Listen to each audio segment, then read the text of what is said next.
Wait, let me get my gun real quick.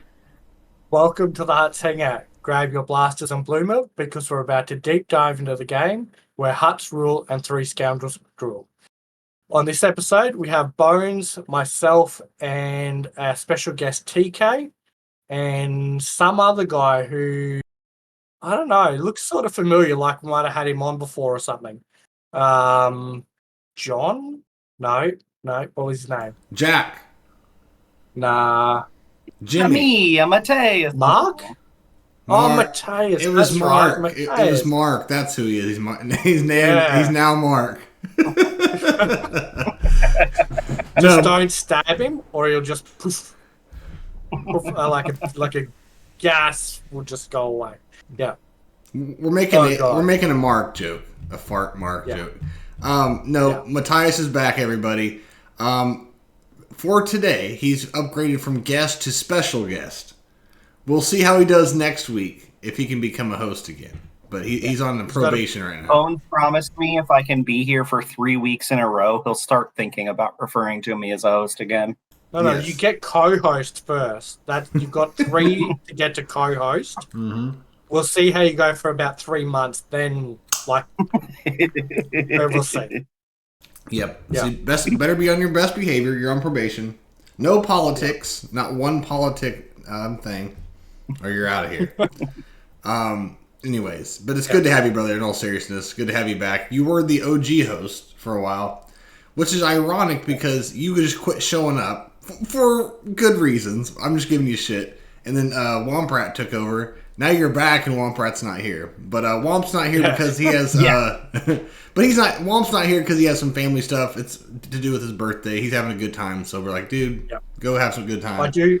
He has sent through notes, which as we go through stuff, I'll chip in his thing. He also has an introduction, but first we'll introduce our actual special guest, TK, who you like. Pretty sure you were one of our first actual followers, and been probably like around. I mean, we've only been July, I think we started, but. Well, Um, post that, like TK's been an OG, friend and follower, but a true friend of the show for a long time. He hangs out with me on my streams. He's been following Scoundrels. I don't remember. That's my fault, and I apologize. But I think he was on with us before even Avant was on the show when it was Old Man's Cantina. So TK is an OG, and TK, it's really good to have you, brother. I appreciate you, bearing with all the horrible takes and just terrible content that you have to sit through, but you still stay around. We really appreciate you. It gets rough sometimes, Bones. and of all the episodes for you to be on, the intelligent person's not here. So I hope you've had your coffee and you're ready to talk and be sensible, because it's kind of on your shoulders this afternoon. So or tonight. Jesus. Yeah. We're in trouble. We are in Everybody trouble. who is preparing to count the number of times congratulations got said, I apologize. We're not going to be saying it very hardly at all. Yeah. And what's it? What's it? And congratulations. I gotta One of say, those I was really things- hoping Womp was going to be here because it was like 3 weeks ago, Bones, you made that comment that you wanted a counter for congratulations and what's it, because they want to put counters on you for all these things you say. And I'm listening as I'm driving in my car, and I'm like, yeah, I want a fucking counter for those things too. No, I want to say I do like how he uses congratulations, like congratulations, you just got fucked in the butt or something like that. So I do like the way he uses it, but he does say it a lot. It's like, so in the military, if you get punished by your commanding officer, it's called an NJP, a non-judicial punishment, and your punishment is always referred to as a reward. Like you're being rewarded with 2 months in the brig or something like that. Okay. That's funny. Kind of doesn't sound like a reward, but okay. That's Womprat's congratulations. You're being rewarded with something in your butt. So, anyways, moving on. We haven't even done our introduction yet. TK, we appreciate your time and everything else. How you doing, brother? How you doing? I know you're not doing that great, but how you doing today, my friend? Hey, I'm doing all right, man. Can't complain. Okay, so with so we'll go through some basics. You know, how long have you been playing for? What GP you, and your favorite game mode. I've been just over 4 years, pretty much almost exactly a couple weeks past 4 years. Yep. Well, 11.7 million GP, and I don't know what my favorite game mode is. Probably still Grand Arena. I mean, it's the only place to get crystals, right? So I'll have to So- stick with that. So you've been playing for 4 years, and Bone's been playing Yeah. for 9, and you've got more GP than him. Yeah, but you know what's crazier than that? Like, I don't know if you remember when I asked a question a while back about how many 25 plus speed secondary mods you guys had, and Yes. Bones had like 3 of 10. them. Yeah. And I was like, okay. And at that time, I had like 77, and now I have 96. I checked the other day. I'm 4 shy of 100. Jesus 25 plus Christ. speed Okay, well, secondaries. okay, Now well, I'm curious. I don't plan on talking about this, but like, what's your secret? Because I did watch Captain Amazing. Like, he did teach me things that I wasn't doing right, which makes sense. So I kind of know, but like, maybe there's other things I'm not doing right. Like, what's your secret to getting those mods, man? I do slice a lot of mods. I slice mods that other people wouldn't slice. I mean, I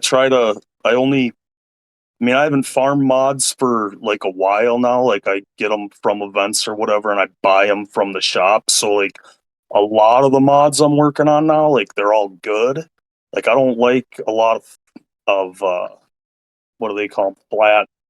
Flat, the non-percentage ones, Yep. secondaries on the mods. So if I can avoid those, like, I don't buy like I won't buy a tenacity cross that doesn't have tenacity as the main stat, or I won't buy not that that has anything to do with speed, but I'm willing to slice a 10 speed gold mod and 6 dot it and try to get that thing up higher, where a lot of people will say, well, if it's not 14 speed, don't slice a 5 dot mod and make it a 6 dot, where I will do that just because I think with the calibrations and the slices, like, I have so many 4-hit gold, 6A or whatever they're called, 4-hit speed mods that are like 20 or 21 speed, because I chase a lot. The slicing materials are free, basically. I do my 50s every day on slicing materials, and I don't know, it seemed to have worked out. I think that's where I'm fucking up. Is I'm not doing 50 refreshes on my slicing materials, and I'm going to start today. Oh, dude, Now that you say that, you should. because I for a very long time I did 50s on 100s. I've slowed down now and down just to the 50s because I feel like I have a decent Mod so, energy is pretty inventory. much the only thing that I'll reset unless I'm like actively like relicking up a GL or something, and then I'll also do refreshes on Cantina. I've now just today actually, I went and had a look at my mods and that. I have literally like the 5Es. I have none of them now. I have every single one has gone up to 5D. So now I'm like, all right, well, I don't need to worry about the slicing materials for 5E. So because you'll just passively sort of get it in the background. But so now I'm just going to be working on the letter A node for a while, and I've got like 60 something left in 5Ds, and then I'll move up to the Cs and all that sort of stuff. But I agree with you on the flat numbers. If I have a mod like secondaries that have 2 flat numbers, I get rid of it. If it's got 1 flat, I'm sort of like, yeah, because the other's percentages. they'll be useful and whatnot. But 2 of them, they're gone now. Don't even fucking bother with them. So I think I'm gonna start handing Mike, my. did you see the... Go Go ahead, Bones. I think I'm going to start handing my account over to someone who knows how to mod because I think I would be far better if I could just get my fucking mods in order, man. When I start to think I have them figured out, I don't, and it drives me insane. But I think what it is I'm out of in games. Like I can't even take a gray mod up because I have no upgrading materials at all. And then when you said 50 refreshes, like that's what I'm not doing. As soon as you said that, I was like, that's it. And I'm sitting here thinking, like, what am I missing out on here? I didn't even think about that. I think it's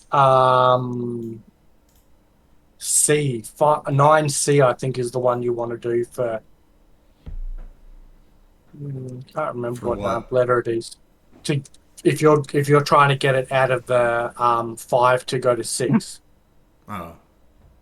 We're talking about gray mods over here, Mike. Come on now. Oh, Catch up. grays. Oh, jeez. I'm talking about everything. Like, you guys just see, I'm out. You know, whenever you farm a node and you have like 1,000 or 1,500 or one, and then like I have like 10 of the other one, and each node has that. Like each node has like this one bottleneck for me. But anyways, what are we gonna say, Matthias? I was just gonna say, or ask Mike if he saw the mod that I posted in our general chat in our Discord for our guild. How long ago? So yesterday. So I just finished slicing this mod up to 6A, so it's maxed out. It is a health diamond. It has 5 rolls on percent protection with 10.53% protection total. And it has 4 rolls on speed, sitting at 23 speed right now. I've already calibrated it twice. Normally, I would never calibrate a mod 3 times, but I really want to calibrate this one a 3rd time to see if I can get 5 rolls on protection and 5 rolls on speed. Dude, I've did the 150 3 times so far for the calibration mats. You know, like the last calibration you can do, and I have not hit yet. But they've all been mods that have 29 speed potential, and I've lost every time. But I do I the think 40s my fastest mod a is lot. 28. Yeah. I really want to get the fabled 31 speed mod, but you know, that's like impossible.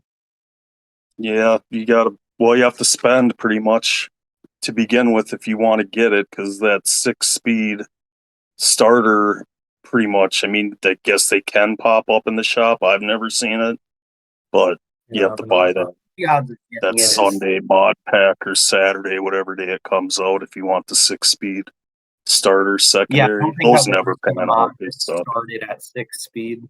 I'm not sure though. I think it's definitely possible, but I have not seen one.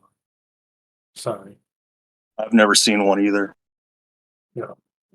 All right, so totally off track already, which is It wouldn't be the Let's fully- Hangout if it wasn't. Yeah. Okay, so actually, Wombrad has a bit of an intro before we go any further. Because the next thing will be your 3x3. So And make sure you say "what's it" and congratulations when you speak his notes. You have to embody him as well. okay. So there's different sections as we go through. So hi TK, fuck you Bones, good day Mike. I think he's trying to say good day. 4 a.m. That's me writing these. Firstly, sorry I can't be there. Family had birthday stuff planned. What's it? They got delayed as I did a 24-hour stream instead of spending time with them. You guys are more important, which we all knew that. Womp loves us. He has an announcement. So with his stream, he's actually like working towards a fully printed Paz Vizsla armor set. with a few modifications and that. So I think he's actually keeping that one, but he does do giveaways and stuff for the for his 3D printing stuff. So keep an eye out for them. Yeah. The Paz Vizsla set is for a con.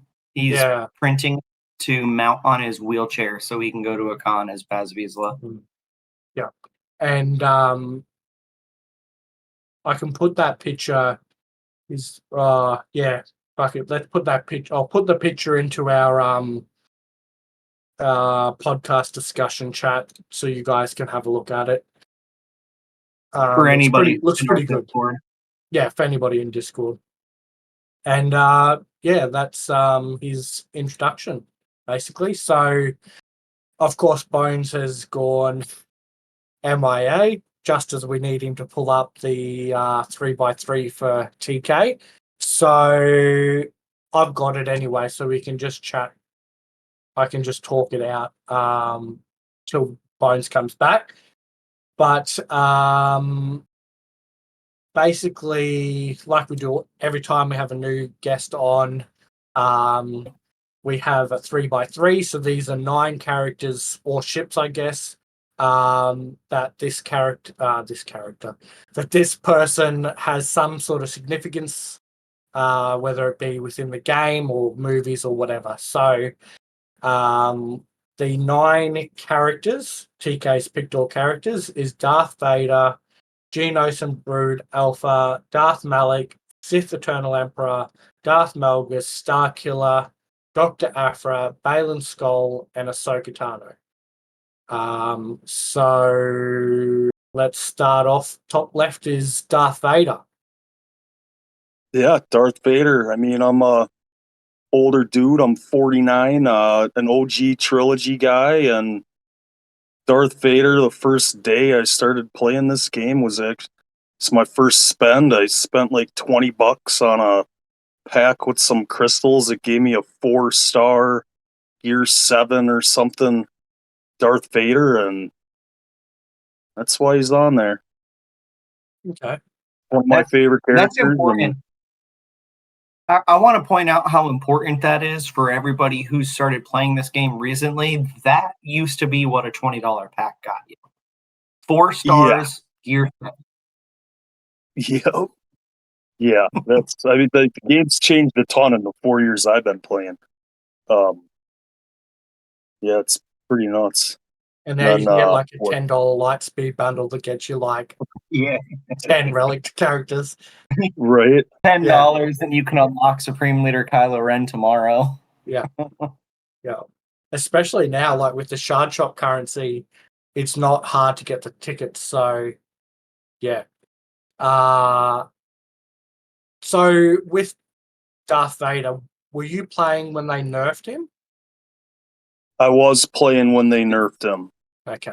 That was I was around then. That was probably 3 years ago, so I'd probably been playing like a year when that happened, and it was whatever. I wasn't pissed about that like a lot of people were. I didn't really notice it actually. It didn't change much of what I was doing at the time. Okay.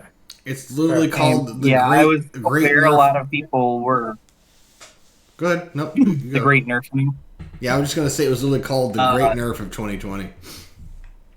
Mateus is not going to be invited back next week. He's talking over everybody.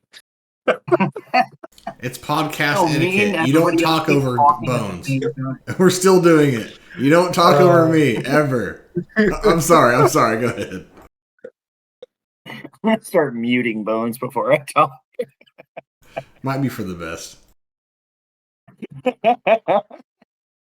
No, I was just gonna agree at the time. Like I knew that all the nerfs were happening, but every nerf that was happening was affecting characters that I hadn't even either I had not unlocked yet or I hadn't upgraded them yet. Like I didn't have any gas. I didn't have him. Even though his wasn't really a nerf, it was more of a rebalance. But I didn't have gas. I didn't have Watt Tambor. I didn't really use my Darth Vader for anything.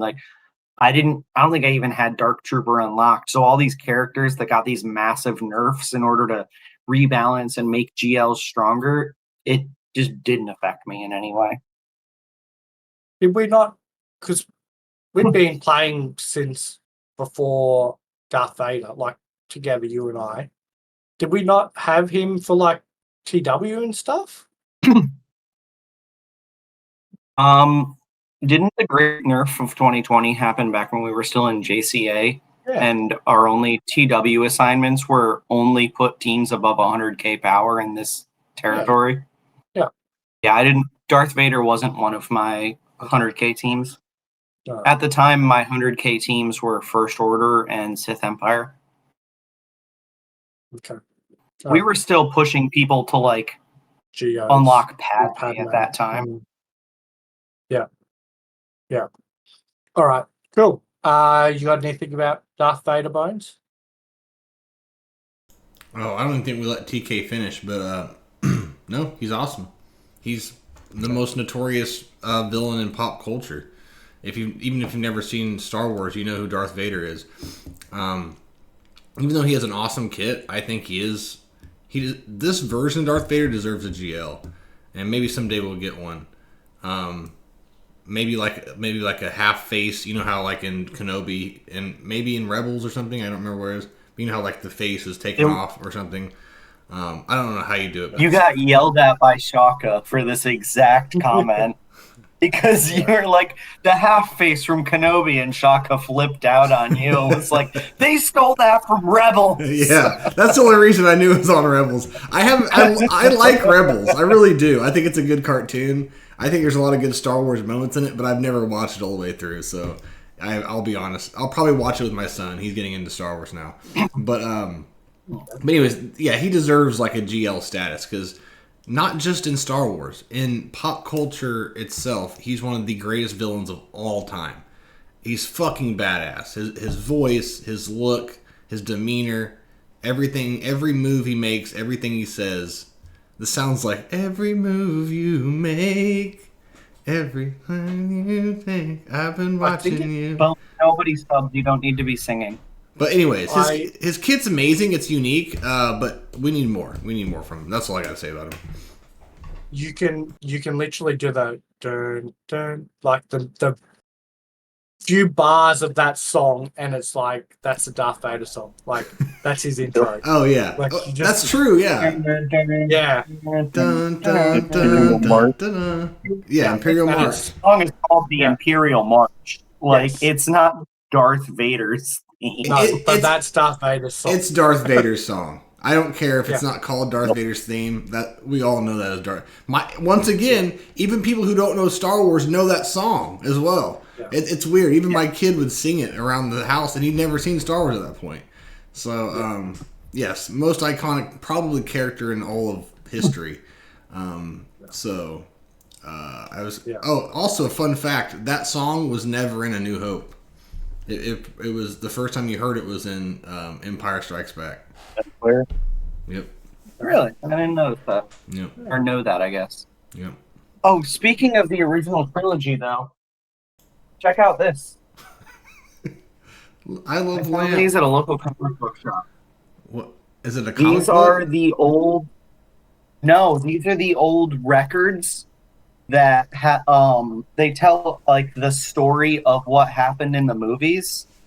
Hold on, let me get this So open. it's an audio book, but on a vinyl record. Is it like an audiobook? So- Or? I don't understand. Yeah, it's basically like the original audiobook. So it's an old record, right? That's actually really cool. And That's really cool. it's like this talks about like it's not an exact like script of the movie, but like the start of this one, which is for episode 4, is the hope of freedom was kept alive by rebel forces fighting against the evil galactic empire. And it's like somebody is reading this book to you and you can follow along also. I think it was probably meant for kids originally. I found I've the never whole heard that. thing for the original trilogy at my local comic book shop.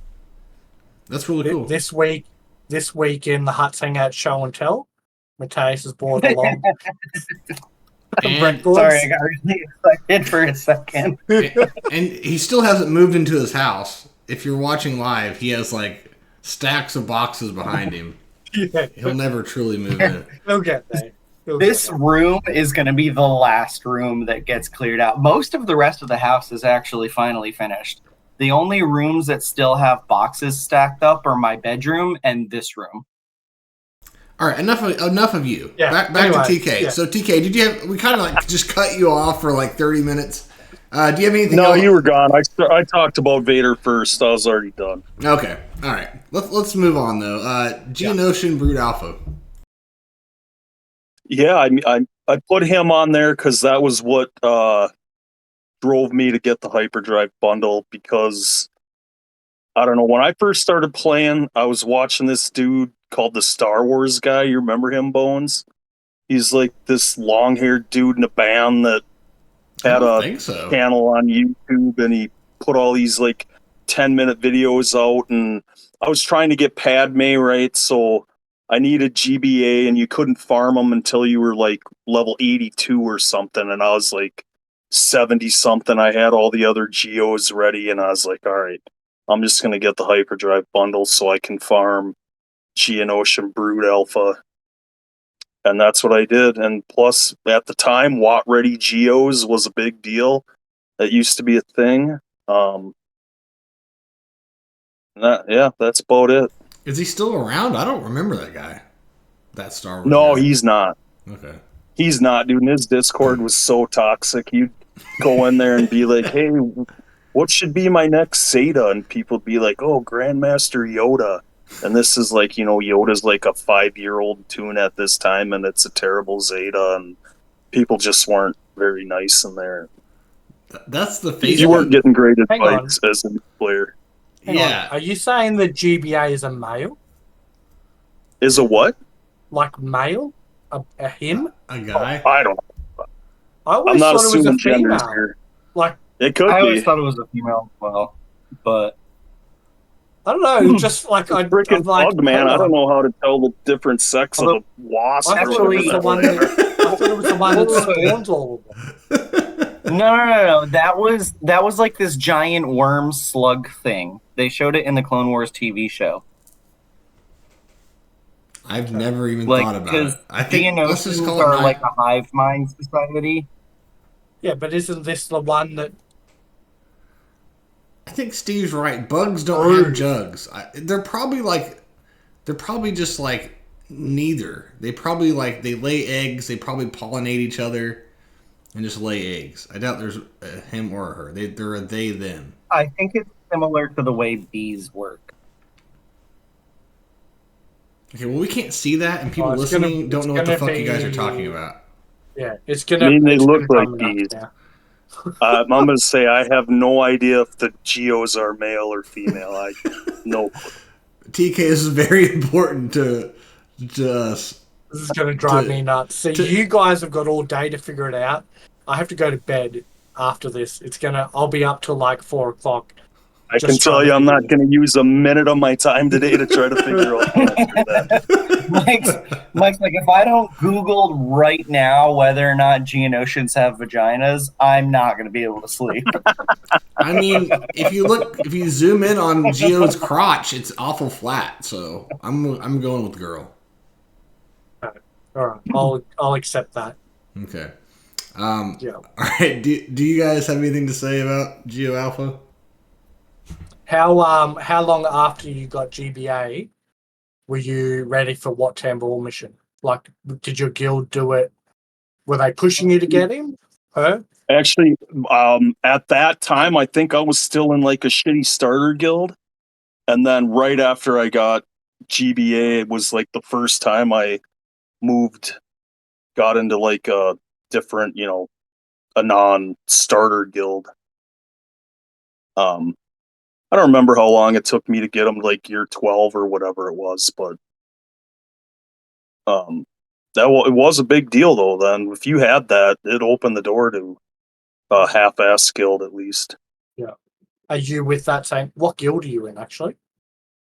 I'm in our guild is called the Guild Walking Carpet or something like that. GWC. I've been in it for like just over probably 2 years now.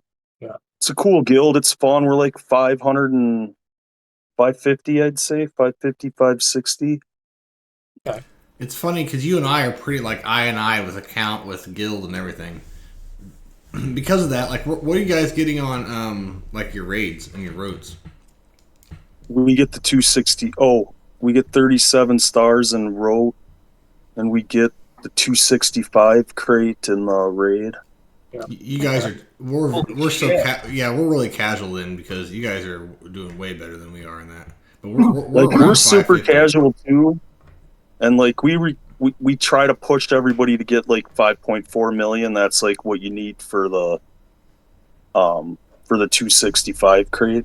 I see. And I don't know. We got a few guys that like I can get.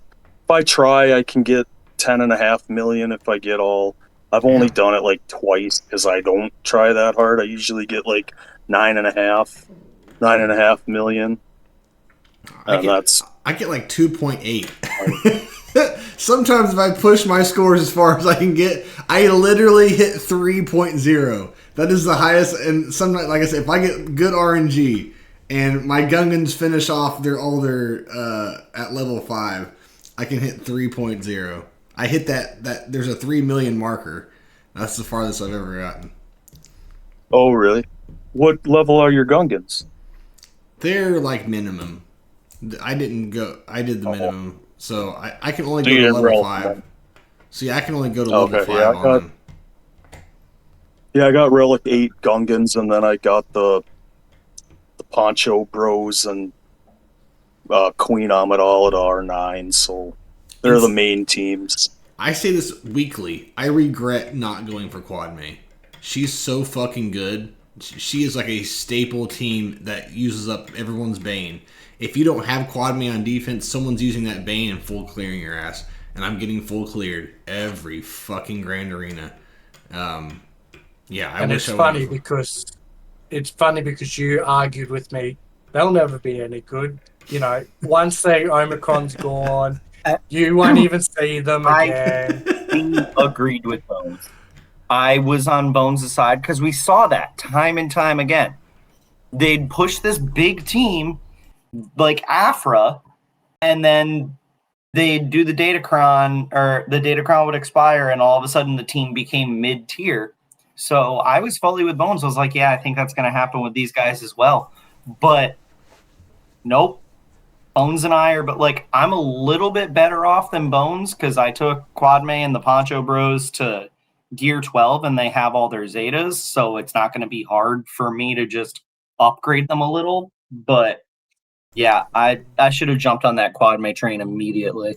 I have her because of Conquest, but I don't have the other ones at all. The only shards I'm getting from the other two is that their Assault Battle in the first thing. So maybe I won't ever have to farm them. Maybe eventually I'll just get them to 7-star because of that first stage of the Assault Battle. So in chat, Steve actually has solved the riddle as to why Bones never got them. He was too occupied with the fact that it's not actually Queen Amidala and it's the decoy that we've got in game. So he might be right though. Like He's right. I'm so pissed about that, and everyone's so gung ho saying it's her. So I guess, but it's not. It's not. Too caught up on that for his own good. Yeah, it's one of the most biggest things in this game that irks me the most. Like, why the fuck wouldn't you make the decoy the decoy? The decoy in the movie, yes, I get that sometimes the decoys would dress up as her, but a lot of times she was in the fucking dress. Why wouldn't that be the leader and the decoy just be the person in black or whatever the fuck she is? Anyways, you guys know. Because why would the decoy ever be dressed up the way that the Queen Amidala It doesn't matter. Everyone that wants to argue with me about this, just type in Queen Amidala and then go click on images. You're not going to see her in her little fucking decoy dress. You're going to see her in the black dress. You're going to see her in the black dress. You're going to see her in the red dress. You're going to see her in, I get the decoy sometimes. The entire time she was on Tatooine, she was wearing what she's wearing as the character in the game. I know, but it's stupid. Anyways, continue on. What else? Alan believes everything he sees on the internet. I watched the fucking movies too, bud. I went and watched them in the theater when they first came Your out. main defense is Google Queen Amidala. You're have using many that as your argument. I have many other arguments, but we've went through this every week, I think. Real quick, Lysol. What's going on, brother? Thank you so much for the raid, man.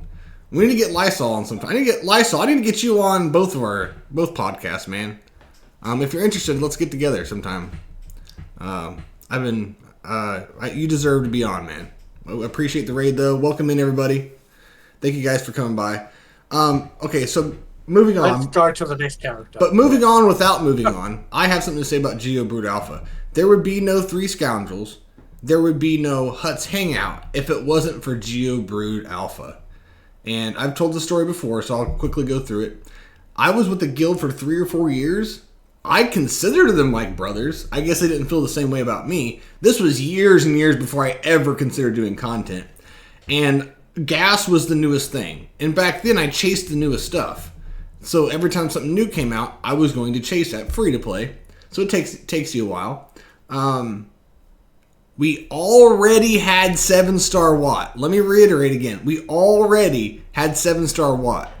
And they'd reached out a few times to me and said, hey, you really need to farm your GeoBrood Alpha, blah, blah, blah. And every time I spoke to them, I said, but wouldn't gas do better for the guild overall in TW or wherever? And every time they'd be like, yeah, that's true. You know, just try to work on him or whatever. Never tried to work on him. I only got him 7-star because of that light speed bundle that came out recently. But they kicked me from the guild. One day they were just like, hey man, didn't farm your GeoBrood, you're out of here. Like, as soon as they sent me that message, I was out. I was like, what the fuck, man? Fuck you guys. And so I don't remember how long it took, but it was only a couple days. And I got brought into Avant's guild. He's not the leader. Senator Animal is. He's the one I think recruited me. It's either Avant or Senator that recruited me. I've been there for almost 5 years. And that's how I met Avant. So there would be no Three Scoundrels had I not gotten kicked out by those. I wish I could remember the names.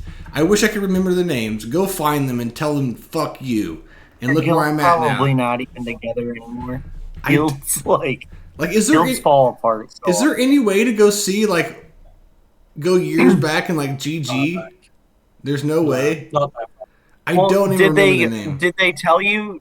Did they kick you out of the guild? Did they send you that message via Discord? Did they ever contact you via Discord? Yeah, I guess so just go back and... Fuck. It's probably going to take me an hour just to scroll down the messages. That's a good idea. I'll do that. Anyways, yeah, I'll do that, though, because I'm very interested. I want to go say, fuck yourself, buddy. But, look where I am now. That's pretty much it. But, yeah, I met Avant in there, and I've been in there ever since. So I've been there almost 5 years, and very thankful for it. So, anyways, moving on. All right, Darth Malik. Malik, yeah. So, after I got GPA, got Padme unlocked, everyone said, okay, now you got Geos, you got Padme, now you got to start working on your first GL. And I was like, well, I don't want to work on my first GL. I want Jedi Knight Revan. And in my mind, it didn't make sense to get Jedi Knight Revan without getting Darth Revan and then without getting Malik after that. And I mean, Malik is a beast, right? And I put him on there because I went away from advice other people were giving me, did what I wanted to do, and ended up happy with that. And he was also my first 300 speed character without a speed set. I had all tenacity mods on him and had him with 300 speed. Damn. Here's a question. How do you have him modded now? With those same mods I put on him when I... Okay. I don't like remodding, so if I find a good set, I mean, I would steal mods from him probably now if there was a new character that needed a good tenacity mod. I'd probably steal from Malik just because he's not. I mean, I don't know. Mine's probably over modded anyway, but he's good. I love him. Dude, he was awesome so in Grand good. Arena. Such a cool character and such a good character in game. Oh, I was gonna say, Oh. once I started to stop using him to like solo, I've now got defense sets on him. So, but I mean, I've got like hot utils and just click, click, click, and it's changed. Yeah, So, yeah, it's nice and easy for me. and that's why I initially did have the tenacity stuff on them, because I was using them for solos and Grand Arena, and that doesn't happen as much anymore. Yeah. Something I always say though is like people like Malik, Darth Revan, CLS, Gas, they're always going to have a place in this game because that was in an era before Omicrons, and these teams were made to be good everywhere. And I don't think those games will ever die. Is CLS kind of at the bottom of viability these days? Yes, but I don't think he'll ever truly leave. And that goes the same with like the other ones I just named, because they're good everywhere. And now with these Omicrons, it's like they're only good in this one place. And here's my one MSF reference. But MSF has been doing that for a long time as well. Every time they release a new team, it's either War, it's either Raid, it's either Arena. So that's what they kind of Swugga adopted that.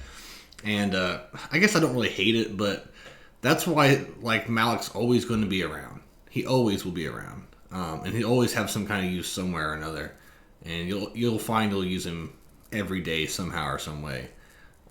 Because now without Malgus, the Darth Revan Malik team is countering Night Sisters or the Gilfs, Great mothers. Yeah. Yep. So that's a pretty cool counter. So just they have a certain power that will never go away, and that's because they don't have dedicated Omicrons. Yep. But yeah, and also I used to solo Padme teams with Malik. That's probably my biggest memory with him. Also, his event was like the most unique one, I would say, to date.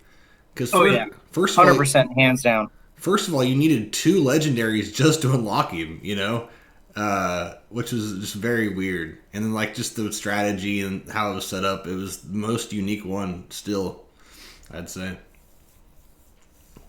But yeah, that's all I got to say about. That's all I got to say about that. All right. Do you know that reference, you uncultured swine?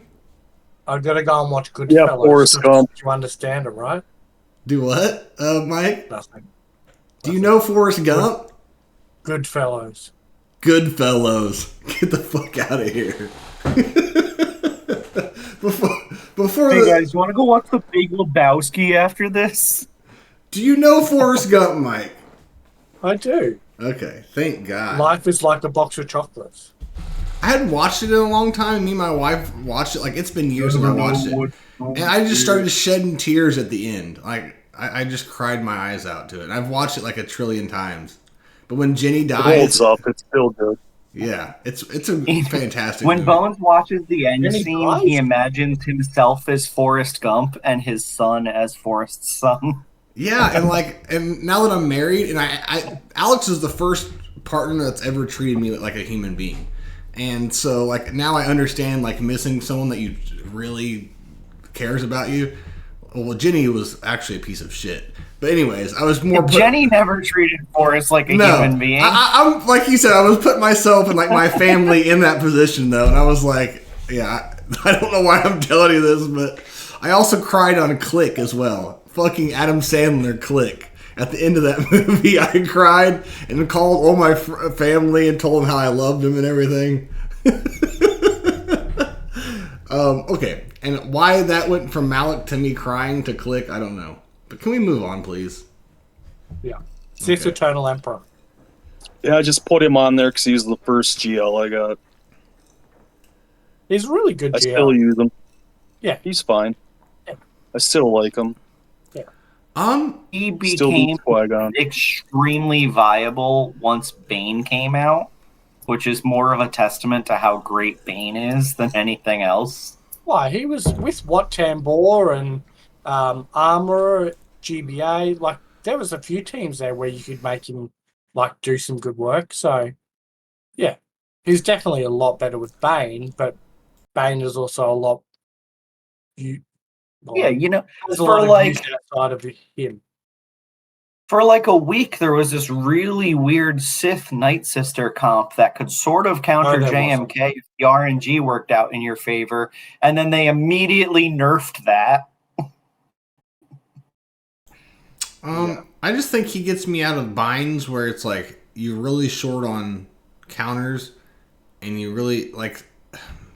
I'm not saying he's bad, and he can counter a lot of really good teams, but it's like, man, I can't use JMK. I can't use Slacker right now. What do I got? And it's like C. And C can usually get you out of Avant on stream countered Glat with C and Bane put together.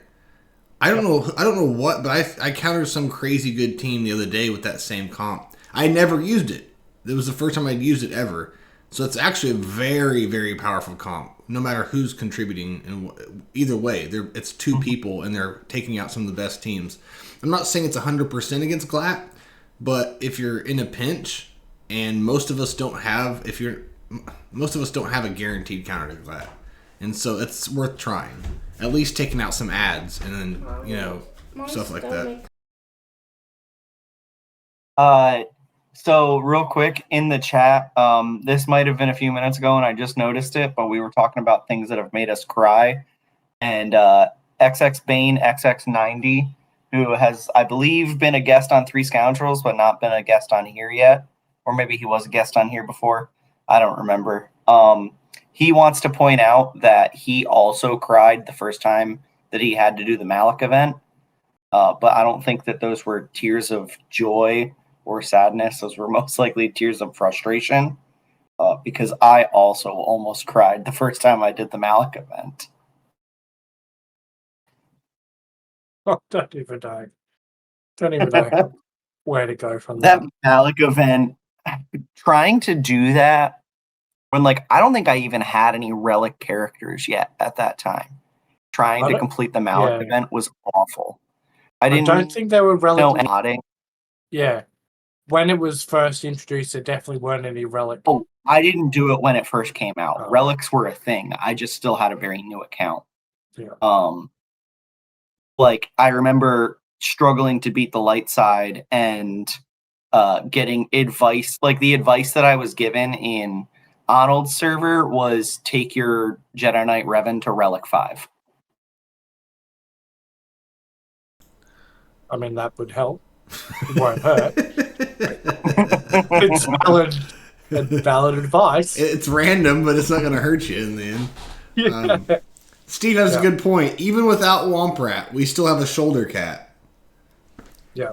Matthias has his cat around his shoulder. We got to remember people are listening on Spotify. So. Yeah. This is Brazen Reason. That is this cat's name. This dude's fucking chilling. That cat is fucking shoulder cats. What do you do with them? All right. That's funny. Yeah.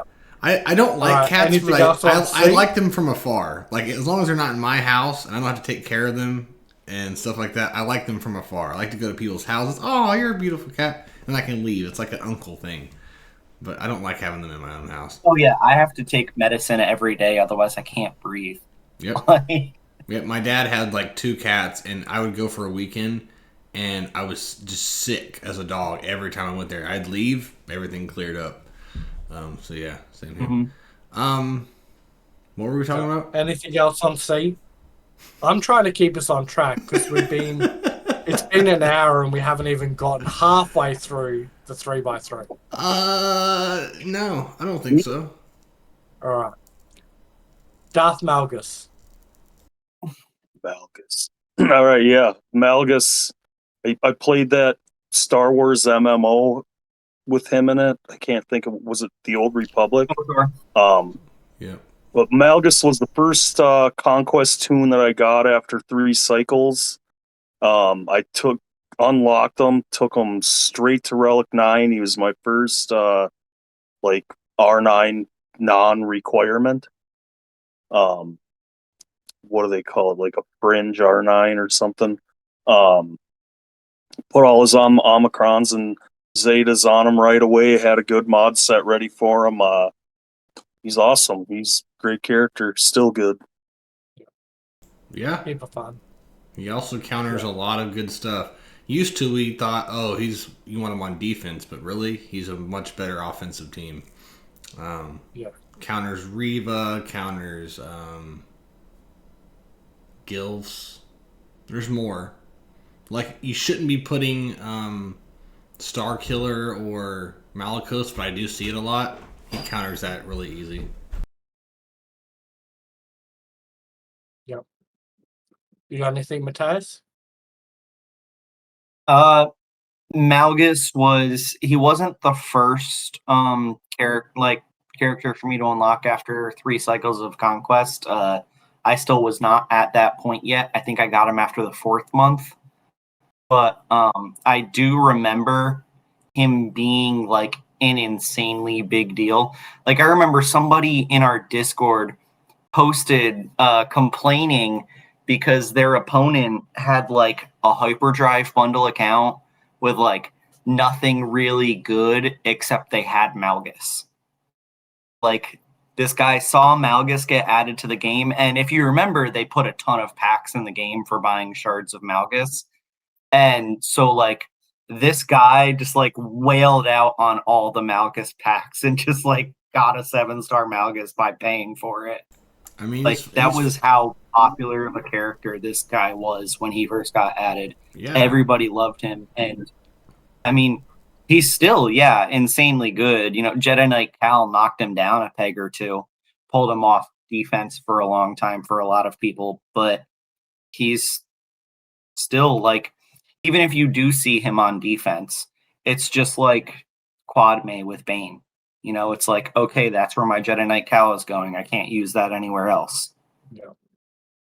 Yeah, especially with these datacrons with the tank revives, it actually makes that even harder. Oh my god. Yeah. I've 100% like lost that battle with Jedi Knight, like JML Jedi Knight Cal versus tank revive Kron, still lost. I would say with this datacron, he's better on defense because, like, if you're trying to counter Reva, they have the Grand Inquisitor Con. You can still beat Reva, but the chances are way lower. Yeah. You know, that's what I usually use it. So, yeah. But anyways, he's a badass character. Looks cool. Great kit. Can't complain. Yep. This is probably the best Right. 3x3 so far. It's very dark. It is. I didn't even notice it. I didn't notice till I was done with it. I was like, God, there's no light side characters on here. Yeah. Yeah. But right. yeah, they are So some, edgy. and you've got like good stories as well, which is always a good thing. All right, Starkiller. Star Killer, he was the first character that I went after because I really wanted to get him. People were telling me, oh, your account where you're at, you probably shouldn't go after him. He's kind of a, like, I don't know what people call him. It's like Afra. She's like A luxury. just a luxury character. And I was like, well, I want him. And that was when I decided that this game was a lot more fun if I got what I wanted to get instead of what the experts were telling me to do with my account. And so I went after Star Killer, and he's just another character that's really freaking good. Telling from already getting to know like your account, don't listen to anybody because you're hitting it out of the park. I wouldn't ask anyone what to do. You just go with your instincts because you're kicking ass, man. I tell people all the time when they're asking, well, who should I go after next? I'm like, well, who do you want to get? It's like, don't get what other people are telling you to get. Yeah, get help in your guild. I mean, don't tell Bones, but it's okay to do things to help your guild. But that shouldn't be your only priority, right? You should do what makes the game fun for you, and that's what I always tell people: go after what you want, not what other people want you to have. Yeah, you'll have a lot better time playing the game. TK, don't come on my podcast telling people to help their guild. All right, that's not what we do around here. Have you got the Starkiller Cron? Datacron? I have it, yeah. Mate, Womp was like, it's like the level 3's like gain turn meter when the rest of the team uses special. then you gain more turn meter, or you assist, I think it is, for the level 6, and then you take Yeah. another turn once you kill. Once he was like, get this, once I got it, I'm like, fuck, like this guy is just, like, he's already a really whacked out character and team, but then when you're like, hey, get your Star Destroyer a little bit quicker. Oh, by the way, he have another turn. Oh, and when you do pull the Star Killer, have another turn. And it's just Right. like, by that point, he's like gone like Super Saiyan and even like throwing the bloody whatever, the tire or whatever it is, just starts like one-shotting people. And you're like, Right. yep. Yeah. Bye, Ray. He's good. Yeah. He's great, and he's even better with the Kron. You're right. Yeah. Even Yeah. though, But I mean, like, when I even played without Mike's him, he's account, still really good. even though when I play Mike's account, that counter doesn't take out Ezreal. But on my smaller account, it does. I did it today, so fuck off. I need you to look at some mods on that team, though. Like, actually, like, Just- when's the last time you modded Star Killer and Malicos? Because I was going to ask you to, like, take a look at them and maybe see if you can upgrade some stuff, because it's just... I have trouble with that team, but with my smaller account... You hear that, Mike? Bone says that your Star Killer and Malicos mods suck. I think understood. His are way better. Because he probably has fucking mods on some stupid shit that we don't need on there. So, Yeah, like Glat, all those Jawa. other characters. but that I'm we not don't using have. Glat. I'm using them. And if you can't get past Ezreal, what good is Glat in Grand Arena? Because Ezreal is my biggest kryptonite right now. And you're not helping me. And I need you to If do you're better. he's going up rough, against man. Ezreal on a Ray team, then you don't worry about Glat. When you put Ezra on a... That's what I'm talking about. Ezreal on... Yeah. On With Ray. I would rather have Ezreal on Ray than on fucking Glat, because you fuck up on that team once, good luck finding more counters. Really, that's one of the most toxic teams in the game right now. I'm more worried about that than Glat. I'm not saying that it's better than Glat, but it's like, fuck, the RNG can fuck you, and it's hard. You're gonna have to use another good team, and that's not even guaranteed. So, like, there's times where I fuck up and I have to use my Glat counter, which is Leia for your account, Mike, on Ezreal and Ray. So, anyways, we're going off topic again. But as far as Star Killer, though, I think he's above luxury. I don't know when I would tell someone to farm him, but he is a must. He is probably, in my eyes, my second favorite team. So much fun. Mara Jade and Palpatine. Like, the team itself is so fun. Is that second behind the Bad Batch? Yes, the new Bad Batch. That's my favorite team right now. But anyways, just the composition, the way it works, so fun. I think the animation is the best animation in the game as well. Dropping a fucking Star Destroyer on someone, coolest thing you could do. Yeah. All right, that's all I got to good. say. Now this is the worst part of the 3v3. Controversial. Dr. Aphra. All right. So, 2 reasons I put her on here. One, because I knew Bones wouldn't like it, and she's just really good in the. She's really good in the comics, right? She's got a cool character arc. She might not be the greatest character in the game, but I use her. I use her against Zori usually, and she's cool, and her droids are even better than her, I think. I mean, bisexual space scientists with murderous torture droids. I mean, what can go wrong?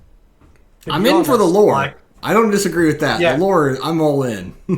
That's a lesbian. That's a lesbian space witch I can get behind. Sorry, go ahead. The explanation I think you just put out actually is probably the first time I've gone, okay, I accept your reasoning, right? If you This is like all those people who like the Acolyte because of the lesbian space witches. No. No, the Acolyte somehow, some way made me not like a lesbian space witch. That's usually something I want in my. That's something I want in my television shows. I'm all for it, but somehow they made me not like it. Like it has to be bad if I don't like your lesbian space witch. But Afra's not a witch, though. She's a scientist. that's true. That's Yeah, two different things: religion But versus Bones, science. Simple Mind, Science. Yeah, witchcraft, I get you it. know. Yeah, there's only one hamster in that wheel. Yeah, like when I'm approaching GAC, a lot of people like facts. They like counters. They like stats. They like science. I go in, I close my eyes, I just walk out and start clicking.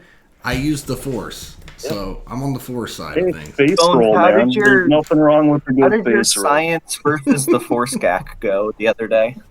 I kicked Avant's ass, but I had a 15 million GP account, so It was like a nuke to an anthill. like, You actually, hit something. and watching him, I felt pretty bad actually. But now it's fun to, like the whole time in Scoundrels, I mean, I'm the best GAC player of the Scoundrels. And Avant didn't even take it bad. Old man Logan is the one that got offended by that. I was like, dude, you haven't even fought us yet. Like, you're at the bottom, man. Or actually, he's number 2. Because I'm 1-0. He's 0-0, so he could be 2. And Avant's 0-1. And he got mad about that. I was like, I think he thinks he's the best GAC player amongst us 3. And I think Avant would take, if like all of our accounts, I think Avant would take us all. So I don't know. He's never going to be 1. Old man. I would agree with that. You're never going to be 1, my friend. I love you. Old man bullying people with his own 15 million account. Yeah. And we looked up our mod score, and his is the same as mine. So, old man, I love you, but it's not happening. Avant would whoop us both. Yeah, old man bullies Ginger Jesus. By the way, I fucking love Ginger Jesus. He's my new favorite content creator. Okay, I mean, every character we're getting off track. So, yeah. Afra. Phelan Skull. I like Afra. Phelan Skull. Phelan Skull. I mean, Ray Stevens, man. No, he was my first ever day 1 legendary unlock. So that's why I put him on here. So I don't even really know how good or bad he is because I just R9'd him and put him on defense. And sometimes he gets hold, sometimes he doesn't. I think he's kind of a Malgus 2.0. I think he's better on offense than he is defense, but he's still a really tough defense. Don't get me wrong. You're going to have to use something good against him, but he can, like, 3-man, 3 versus 5, like a JMK team. He takes out a lot of stuff. I don't know what he doesn't take out. I would say probably Leia he can't beat. Obviously Glat, but he takes out most of the GLs. Yeah, he's really good. Yeah. Like you said, Ray Stevenson. I wasn't a huge fan of the Acolyte overall, but he was the coolest character. I was very intrigued by him. He was Ahsoka. Yeah, I personally felt like they did Phelan Skull as a character dirty. Like, I expected him to have like so much more of like a badass background behind him instead of just like, I was a youngling that got kicked out of the Jedi Order, so now I'm angry and I pursue power. I mean, like that feels like such a cop out of a backstory. I didn't Maybe hate that's that. coming as free though. I didn't hate the backstory. I liked everything about him. I just think he wasn't in it enough. But he died. So I honestly think that he died and they didn't know what they were going to do with him. So I think they edited a lot of stuff out of the end because I think we all expected more explaining. I think they've replaced him. They replaced him with the Hound from Game of Thrones, but that was just announced like a few days ago. I think Rory McCann? Yeah. I don't know his name. I think that's going to be a decent replacement. I like it. It wasn't what I expected, Yeah. but I think it'll be good. I agree. Yeah. I do agree with that. That's why I think I liked it, because it was so unexpected. Yeah. I feel like it's going to be like replacing Henry Cavill as Geralt on the Netflix series, where it's like... It's not going to be that bad. It's not. It's just going to be so different of just like a look that a lot of people are going to be turned off by it just because the actor looks so different. But the Hound doesn't... As opposed to Didn't Now have with a The beard. Witcher, I don't expect the acting to be nearly as good.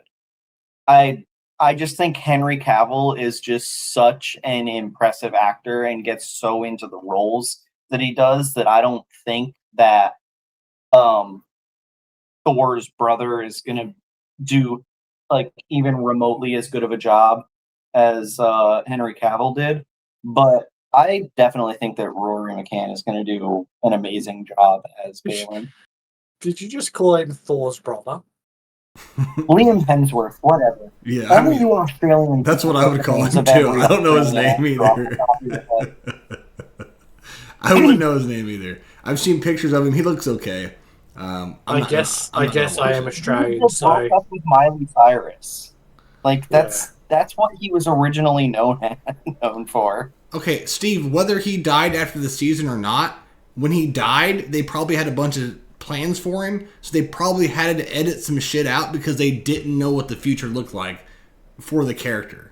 You know what I mean? So I still, at the end, I think we all expected a bunch more, and it was just him standing looking out into the fucking town or whatever, not town, the abyss or whatever. I think there was a lot more they had filmed, but they didn't know what was going to happen. It was a bunch of mountains, I think. He was like staring at a mountain range. Yeah, there's something famous, like the statue he was sitting on, everyone knew it was like the Father, the Son, the Holy Ghost, or whatever the hell it is. Oh, yeah, it was the Mortis family. Yeah. That's what Anyways, all right, moving on. We love Balin. I don't know anyone that doesn't like Balin. We all love Ray Stevenson. Last but not least. yeah, Glat. Ahsoka Tano. Glat. Legit. TK, Yep. what do you like to call your GL Ahsoka? What's the name you I like to to use? call her Glat. Thank you. Team Glat. You're welcome. That's what I'm talking But I about. also am already calling new Ray Nasty Ray. That's the most We controversial don't agree one. on that one, Bones. I was messing with It you. is controversial.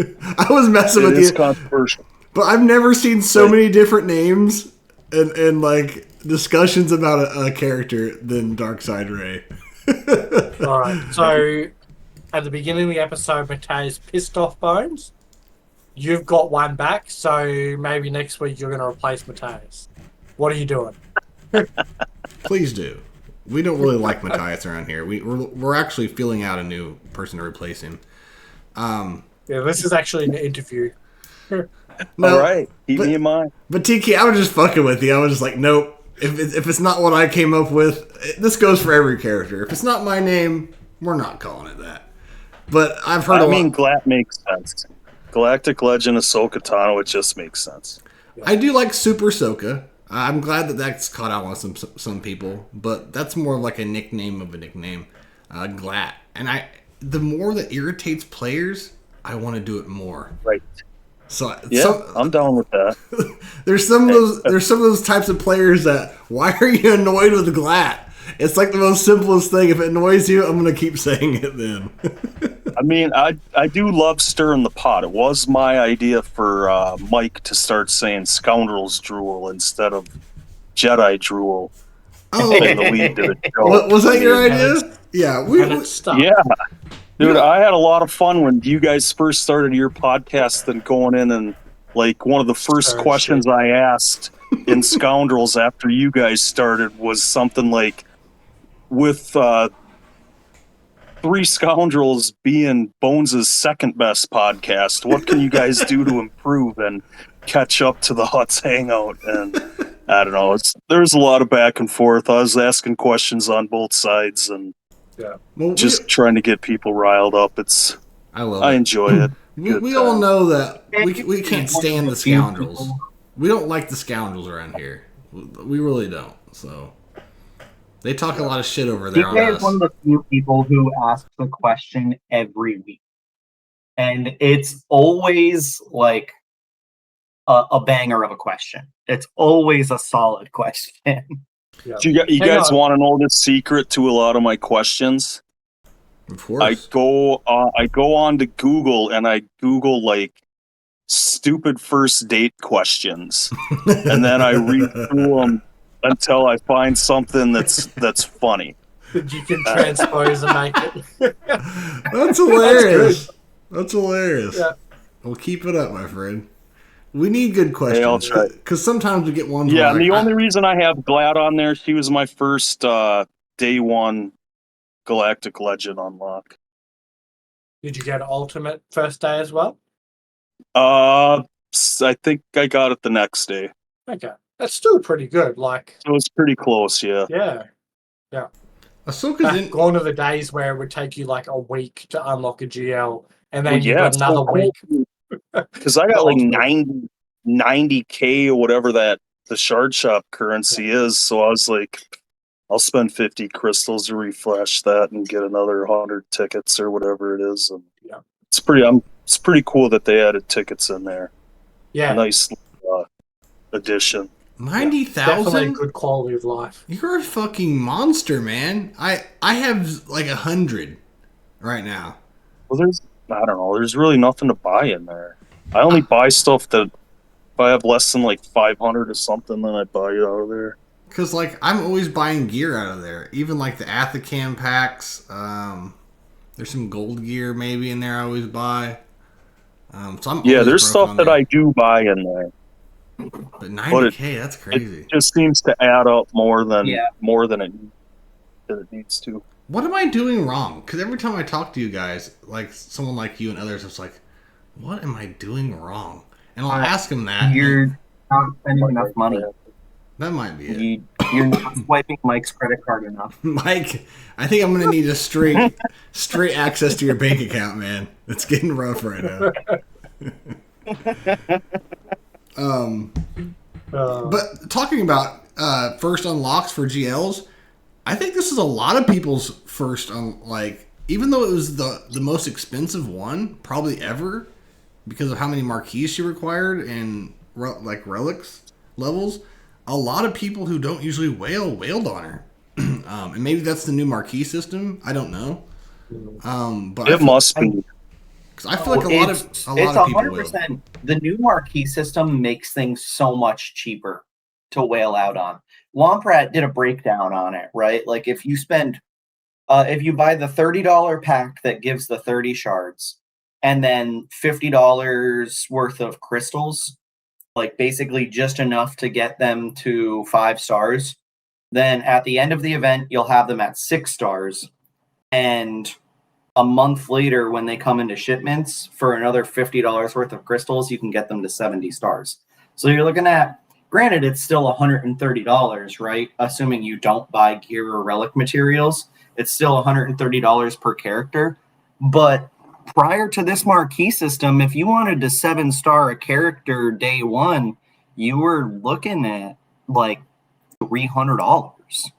Even if you were going to wait a month, it was still going to be like $200 because they give out so many free shards for these characters through the special marquee system. And then now in the episode pass with like the character quests and everything like that, they give out a ton of free shards now. It's just in order to get a hold of those shards, you need to invest some money in it first. So for people who are 100% free to play, there's absolutely no change at all. But for people who do spend some money, it's the world of difference. Yeah. I think the thing that got people this time is that with the new marquee structure, people tried it, found it wasn't too bad, and then, oh, by the way, it leads to a GL. So they kind of got part of the way through a GL unlock or like requirements list done, and they're like, may as well, right? And then just kept going. So I think if it, like the structure had sort of started, well, I mean, Gungans were the first lot, right? So Boss yeah, Nass. yeah. I think it also helps that it's Ahsoka. She's probably the most fleshed out character of any Star Wars character ever. You've seen her. You can go from Tales of the Jedi of her as a little infant to a kid to a preteen to a teenager to a young adult to past adult or whatever you want to call that, but like you've seen every stage of her. To Do what? a What'd you say? mill. Yeah, the MILF stage. But If she had a kid, she'd be MILF status. but so I think she's like what I'm trying to say is like she's someone that of all ages that enjoy Star Wars. They know her, and she's I would say one of the best characters in Star Wars. I mean, I'm a purist at times, but I think she's one of the most known, coolest characters we know. Besides Luke and Vader and stuff. So I think that has something to do with it as well. So a lot of people were pretty excited. She's about definitely a lot cooler than Vader is. Yeah, fuck Vader. Glad all day. 4 years ago when I first started playing this game, I was like, who the hell is Ahsoka Tano? Like, I had never watched Clone Wars. I was, if it wasn't a Star Wars movie, it wasn't Star Wars, and then I actually watched all the Clone Wars, and I'm like, yeah, Ahsoka is a cool character. She's pretty awesome. Yeah, I agree. So somebody did like a whole exposition thing or whatever on Ahsoka, and this was even before Tales from the Jedi, back when the only Ahsoka we had was like the first 7 seasons of Clone Wars, about how she was added to the series like specifically to be a character that people would hate. So that way Jon Favreau or Dave Filoni or whoever it was that made that series could like mold her and provide her with the character growth necessary to make her into a character that everybody would love. And that's what the sequels missed. I'm not going to get into that, but that's why no one gave a shit, because you never went through an arc. You never went through a redemption stage. You never matured or changed or anything. Yeah. But okay. Anything else about Clack? Because we still have quite a bit of shit to go over, and we're an hour and a half in. This was an insane 3x3. Great one though. Well, TK. yeah, it was just such a solid 3x3 with just a really good host of characters. Yeah, absolutely. Very heavy dark side, but you redeemed it with Ahsoka. It's a redemption. Hey, villains rarely view themselves as the villain. It's TK's redemption arc. Don't say it, Mateus. I know what's going through your head. I'm not gonna say it. I'm not gonna say it. You've only said it like 3 times pre-episode. So yes. Anyway, all right. Let's jump into Omega's kit. So obviously she's in game now.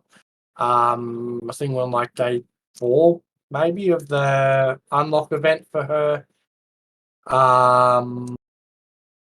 Yeah.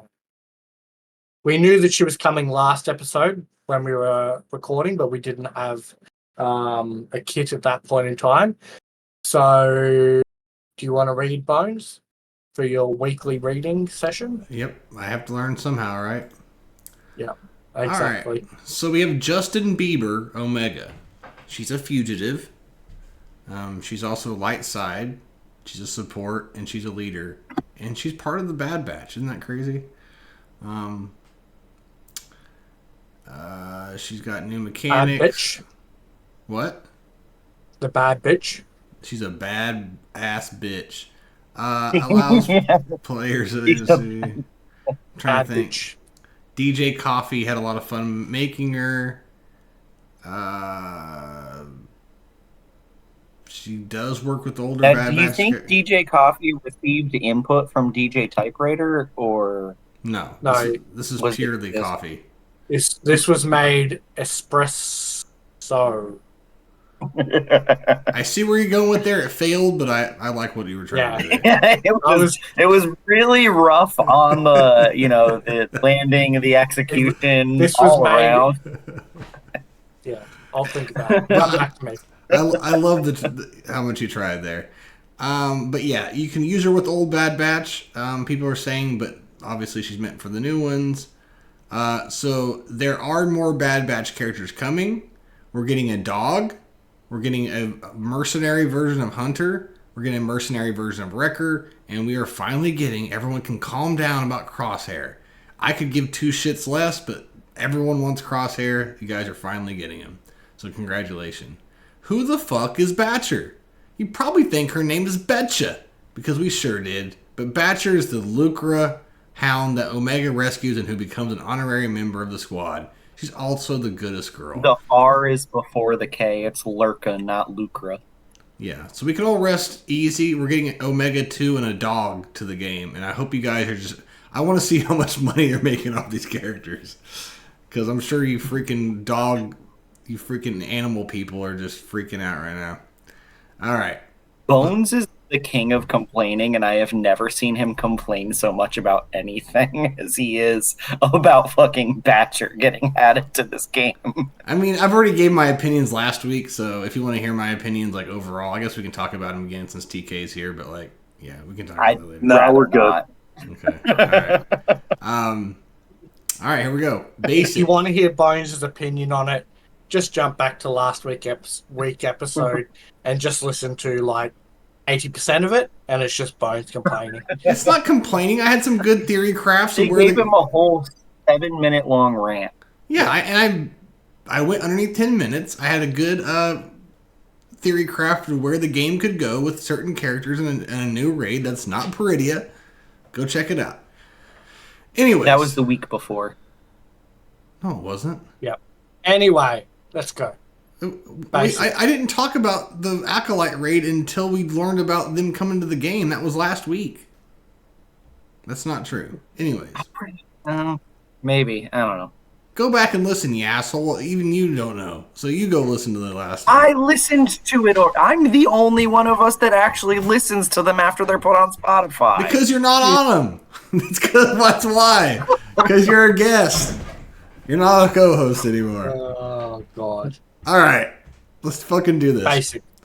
Energy crossbow, and it has a Zeta on a basic. How exciting. Final text. Deal special damage to target enemy. If any Bad Batch allies are captive, progress their rescue objectives by 5. Otherwise, the healthiest Bad Batch ally without stealth gains crit avoidance up for 2 turns. Captive is what Hondo does, right, guys? Yep. Okay. What's your guys' opinion on that? I have none.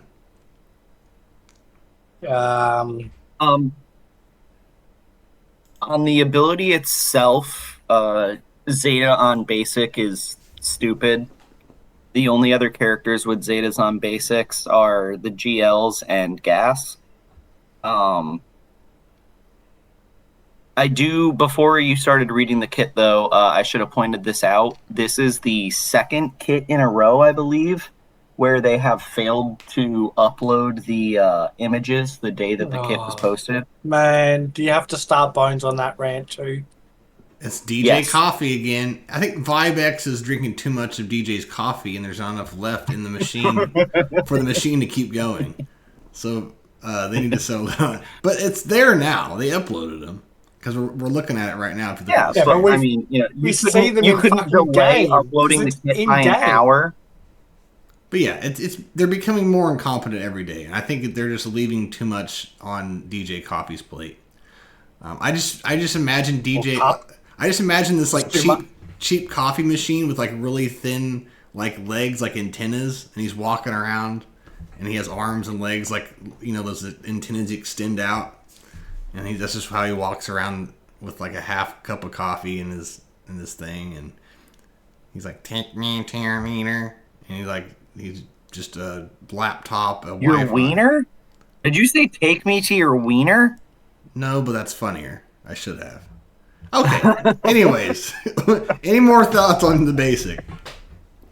The captive and rescue thing is pretty cool. I think that there'll be, once the whole team is out, obviously, I think that that's going to be a nice little interesting mini game inside of this team.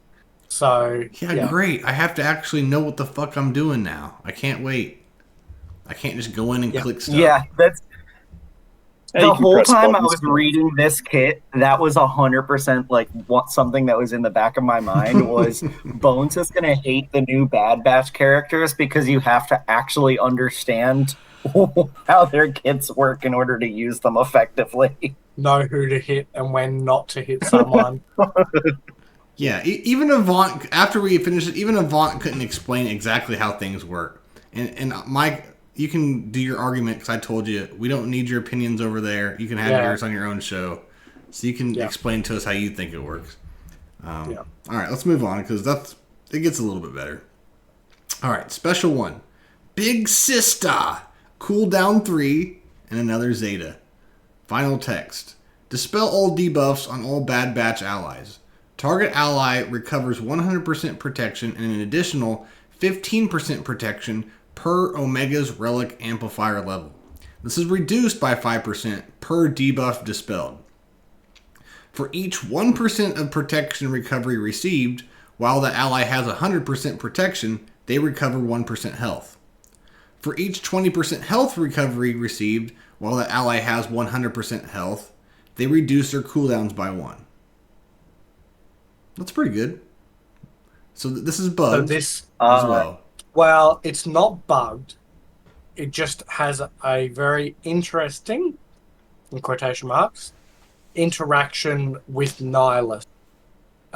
So Arnold has a video of like basically Nihilus just going around instant killing, and then Omega resets cooldown and then insta kills, and then she resets it and he insta kills, and it just sort of like pretty fun little interaction, but probably not the best for game balance. It's 100% an intended interaction. The problem is that they didn't realize this interaction would exist. Because why? They don't test. They don't test any of their bullshit. Incompetent is what I use. That's the word I use. Honestly, I think that let's tinfoil hat Bones. Let me borrow it. All right, here you go. Yep.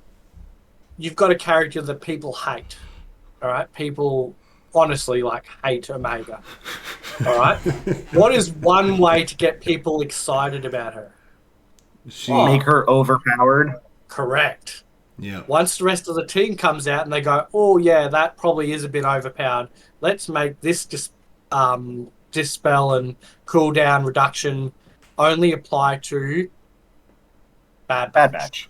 Galactic Republic, maybe if you want to be like fun and still let people use Cat. Like maybe like Padme lead with Cat and Omega or something. But well, this Omega doesn't have the Galactic Republic tag. No, but she can still interact with the whole like Padme stuff and think about Padme this. Cat team, and then instant kill from the Cat being recycled over and over, sort of thing. And going off what you're saying right now, there's no. It doesn't say only Bad Batch. It's everybody, right? So, and Correct. think without her even being on the team, think how much Padme health and protection she gives. So this very well could work well with Galactic Republic. Yeah. I don't know. I don't know if anyone's done any testing with that, but yeah, I could see that. It would be similar to the way Nihilus is interacting. It's just obviously JMK sort of already does that. So, but either way, I mean, I could definitely see like Padme, Omega, and Cat together, and Omega just continuously like because Padme keeps them at full health and protection pretty much. Like Omega just constantly is resetting Cat's cooldown on her force sleep ability. and the only other thing is like with Nihilus, his instant kill is like every single time it instant kills. Cat, you've obviously got to sort of recharge to get enough damage to sort of instant kill people. It's one of the first one that really actually instant kills. So it's not as good as Nihilus, but yeah. Yeah. So yeah, I mean, broken or not, it's a pretty good move. Yeah. Real quick, Lamonkey the Medium, thank you for the follow, brother. Hope all is well. We really appreciate it. Have you got anything, TK, on that? Have you had any it seems OP. Yeah. No, because I just go into that event and hit auto, and I haven't messed with. I haven't really looked at it yet or messed with it. So Fair enough. we'll see once she gets some teammates how she looks. Yeah. Yep. I agree. All right. Special 2. Our Way Out. Not only is she just boring, but her animations are too. I mean, what is she going to do, really? But come on now. All right. Final text. Remove stealth from the healthiest Bad Batch ally, and all other Bad Batch allies gain stealth until the end of the encounter, which can't be copied, dispelled, or prevented. If they already had stealth, they instead gain 10% turn meter and an additional 5% turn meter per Omega's Relic Amplifier level. All Bad Batch allies gain Retribution, Riposte, and Tenacity up for 2 turns. All Stealth allies gain Advantage, Foresight, and Speed up for 2 turns. What the fuck is going on here? Avant explained it to me. I still don't really understand. So who wants to explain this to the idiots like me? All right. So this basically puts everybody under stealth, except, like when we're talking Bad Batch, except for what will essentially be the tank. Whether it's It's gonna be Wrecker. I mean, it'd be weird. It'll be yeah. It's gonna be Wrecker. Yeah. It's Wrecker. Yeah. We would assume Wrecker. So basically, then anybody who has stealth, Wrecker. so the rest of the team, not Wrecker, will get turn meter. And obviously, the higher relic Omega is, the more basically they'll get back.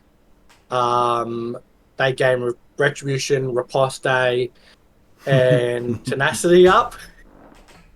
Well, I was trying to think of the word for Retribution, but I don't think I've ever heard you use that one. And then the stealth. Yeah. I don't have What? anything. I was trying to be funny, Yeah. but it wasn't going to be funny. Yeah. And then all stealth allies get advantage foresight, which is really handy as well, and speed up. So, yeah, basically the tank will go under, will be visible, and the rest of the team will be stealth, which can't be dispelled as well, which is really handy. Yeah, I think Yeah, this is. I mean, I think this is good. It's big, right? Retribution and Riposte together, right? Retribution, you're guaranteed to counterattack. Riposte, when you attack out of turn, you ignore protection. They work great together. They go under stealth. Like all the stealth allies, they gain foresight. Well, while they're under stealth and Wrecker's taunting, the only way you're going to be able to hit them is with an AoE. But they have foresight, so they're going to dodge the first AoE. It's incredibly survivable. It's great. Yep. I can't wait for all those And then- assholes and like what the people like Matthias who correct you when you use you're wrong in the chat, like the grammar assholes when they're losing. I did it one. I hate those people when they're. You're also going robo, but those people that are like losing an argument or they think they're smart and they're mad at you and they can't come up with a retribution back to you, so they have to correct your grammar. I can't wait for people that like that are listening and they hear riposte and they probably think we think we're right even though we know we're saying it wrong. I can't wait for those people to be annoyed.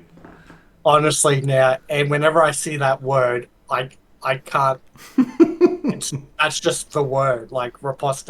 Now It when just comes out there. when you see plague, go plagoo. Yeah.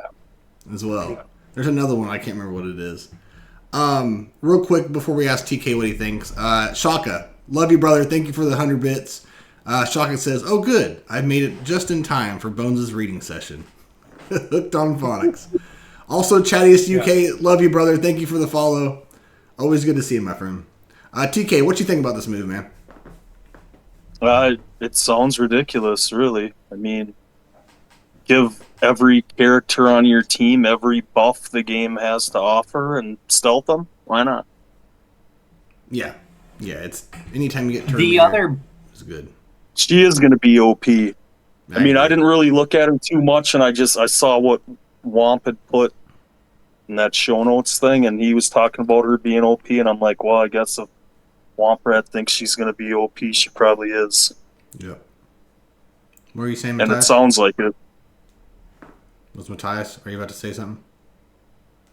Yeah, just the other big thing too is the two big things with the stealth effect is They gain 10% turn meter plus an additional 5% turn meter per Omega's Relic Amplifier level. So let's say you have her at Relic 5, which is like a pretty, average Relic level to take her to. So they're going to gain 35% turn meter from that. But they're also gaining speed up for 2 turns. And speed up is a plus 25% speed boost.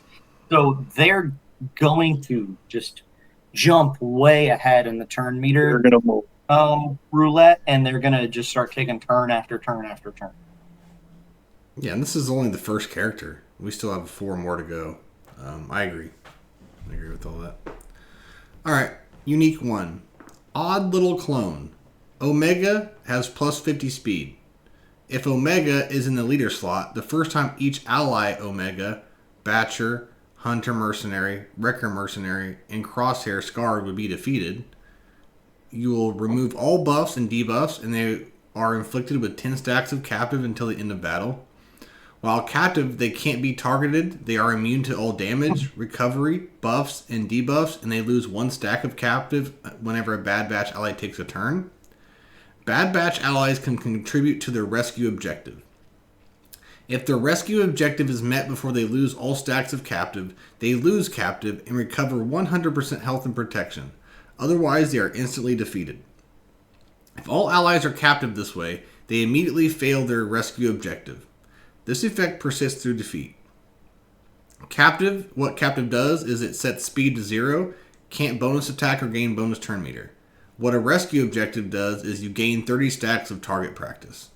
And you'll kind of learn more as we go. Like, do we want to read the leader and then talk about both? Kind of what's going on there? Or do you guys want to talk about this unique? Maybe. Probably the first thing we need to say is who the hell is the other characters? Hunter Mercenary, Wrecker Mercenary, Crosshair Scarred? We don't know who these characters are. Nobody saw these ones coming. Like, what the fuck? Just drop these in the kit? Absolutely were not the exact predicted characters from a couple of weeks ago on this podcast. I don't know. I don't think anybody actually picked the Season 3 Bad Batch, like the actual Bad Batch. I think we all had, like, random characters and whatnot. But, yeah. It's a good way to announce the characters, right? In a skill. Just put them in the kit. Yeah. Anyway, sorry. I mean, yeah, remember, they didn't even announce when Ahsoka was coming to the game. Someone had to notice it on TikTok and announce it to the entire... It just had to spread throughout the community. They never once had an official release saying, hey, she's coming to the game.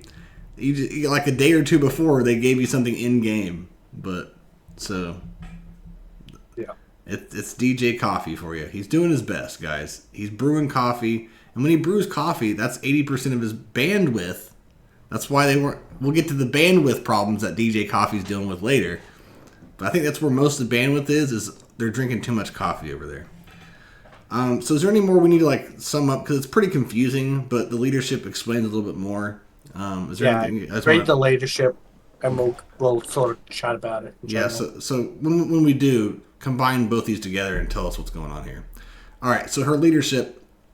Learn by watching. Okay. That's how I learned. Omicron for Gap. Definitely not by reading. This might be my team, because that's how I learn. Not by reading, but by watching and clicking. Bad Batch allies have plus 30% crit damage and offense.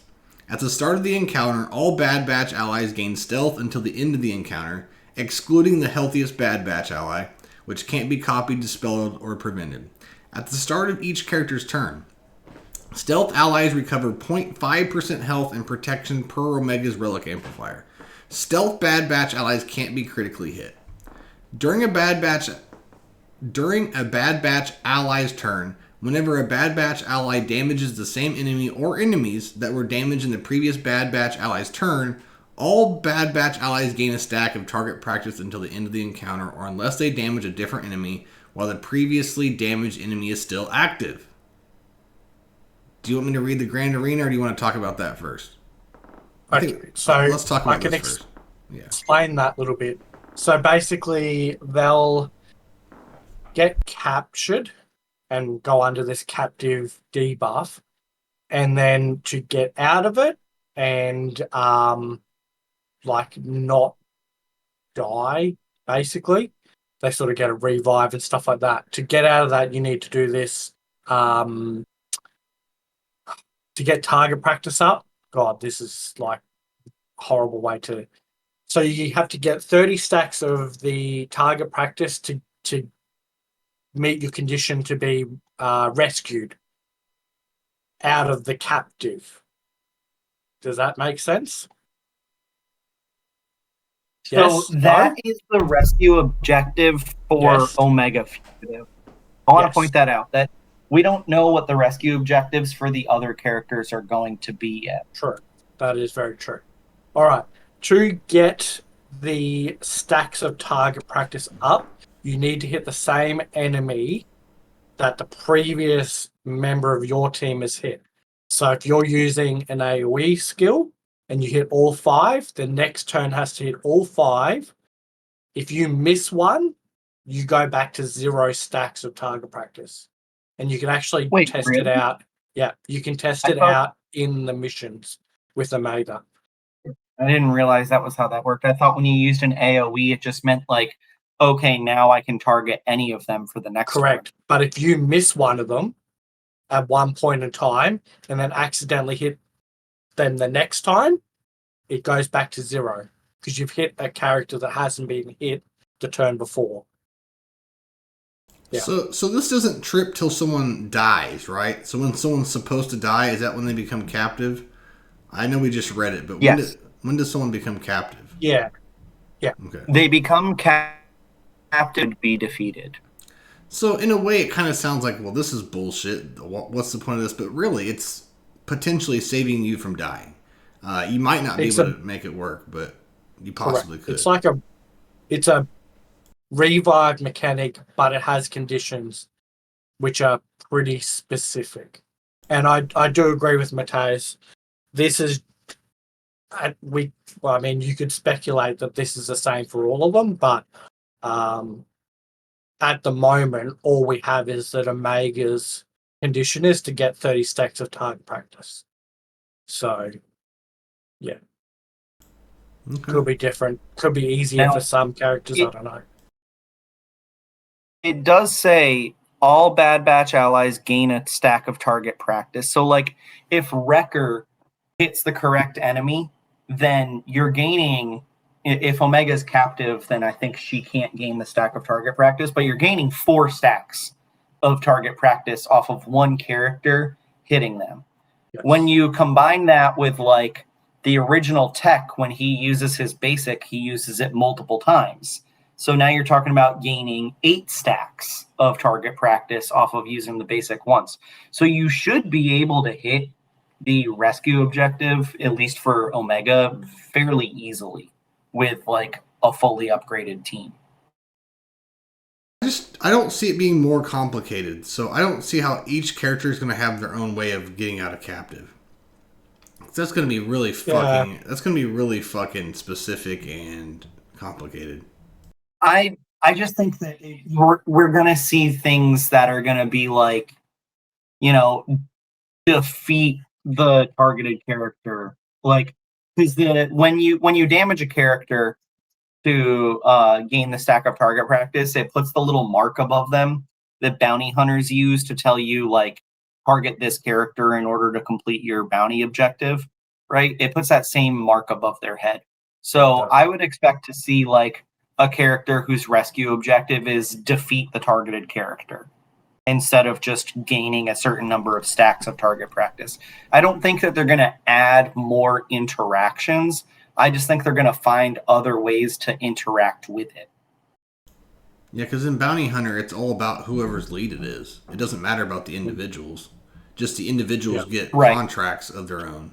So now, what if each of the new Bad Batch characters has their own leader ability, and the leader ability determines what kind of stacks you gain and everything like that? and then that would determine rescue objectives. I mean, that'd be cool because that's what they do with. I mean, Inquisitors. Don't you want Batcher to have a leader ability and be able to use him as the lead for your team? Yeah, I actually want him to lead my Glat team. That would be awesome. Imagine if he's OP with Glat. You need Batcher lead, man. Batcher lead. Let's continue on. All right, so the last part here before we finish with the kit is this one that we're talking about now. This is her leadership? Yes. Yeah. Her leadership has an Omicron for Grand Arenas, and this is it. While in Grand Arenas, if there are no Galactic Legends and all allies are Bad Batch doesn't mean the new ones. So this could count for the old ones as well. Whenever an ally is damaged by Expose or by an enemy with bonus protection, all enemies receive damage equal to 1% of their max health for each stack of target practice on all allies. This damage can't be evaded and can't defeat enemies. Stealth allies are immune to damage over time and Plagu. Enemies they defeat can't be revived, and they take a bonus turn whenever they are stunned or another ally falls below 100% health. So when I first started reading this on Scoundrels, I was like, this is kind of lame. But those last couple of sentences are pretty badass, actually. What's your guys' Blocking thoughts? revive is huge. Also, the other debuff is Daze. Daze. That's Daze. right. Yep, Daze. Yeah. So you have was in my- Plagu, Expose, and Daze. If there's an E at the end, it's getting the A treatment. Riposte. You think I'm from Canada right now. Yeah. But yeah, so stealth allies are immune to damage over time and plague.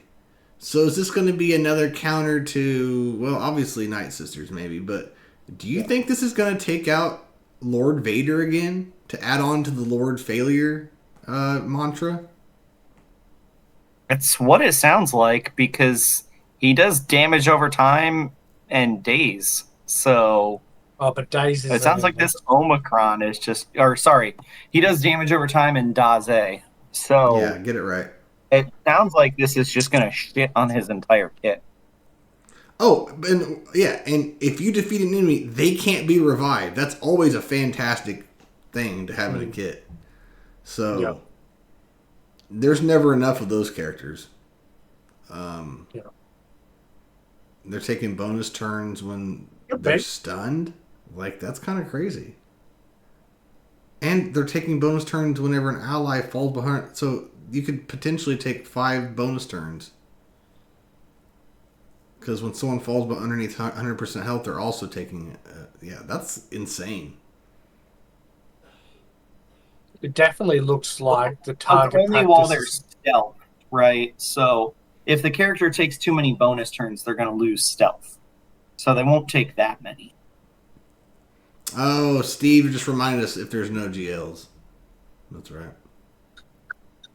Yeah, so this. Oh, if there are no Galactic Legend, yeah. Because okay. it would have So fucked yeah, some GLs Steve's up. right. This will not cut down Lord Vader.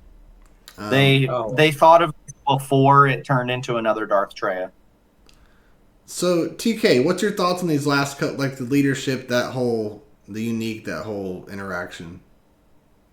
Too many words. I agree. I agree, man. But You're not wrong. does it sound? Do you agree that it sounds like she could potentially be pretty annoying though? It sounds like she's going to be pretty Oh, good. yeah. Yeah. It does sound like she's going to be annoying. It's Omega. She's already annoying. Every time I read a kit, Right. like every time I'm like, oh, this is going to be a great defensive team, and then it's not. Like I feel like this is going to be a good defensive team, but I'm probably going to be wrong.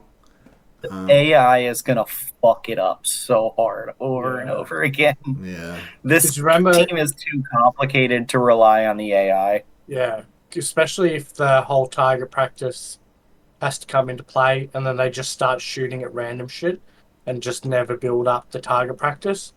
Yeah. That would be my concern. Yeah.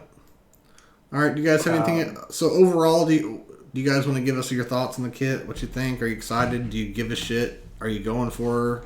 What are you guys doing? Too early. Gotta get them all, right? Yeah. Well, that's true. Yeah. I I'm think it's a bit early to decide whether it's going to be a really good team or not. Yeah. Yeah, like I'm so bad at like depending on who the character is. Most players want to be the best, so they could give it could be a fucking golden turd. If it's OP, they're gonna fucking go for it, right? But I'm really just biased. I'm such a Star Wars fan. It's like Rose Tico and shit. I'm not giving you your fucking Omicron, or I don't even have Zori. She's at like 4 stars.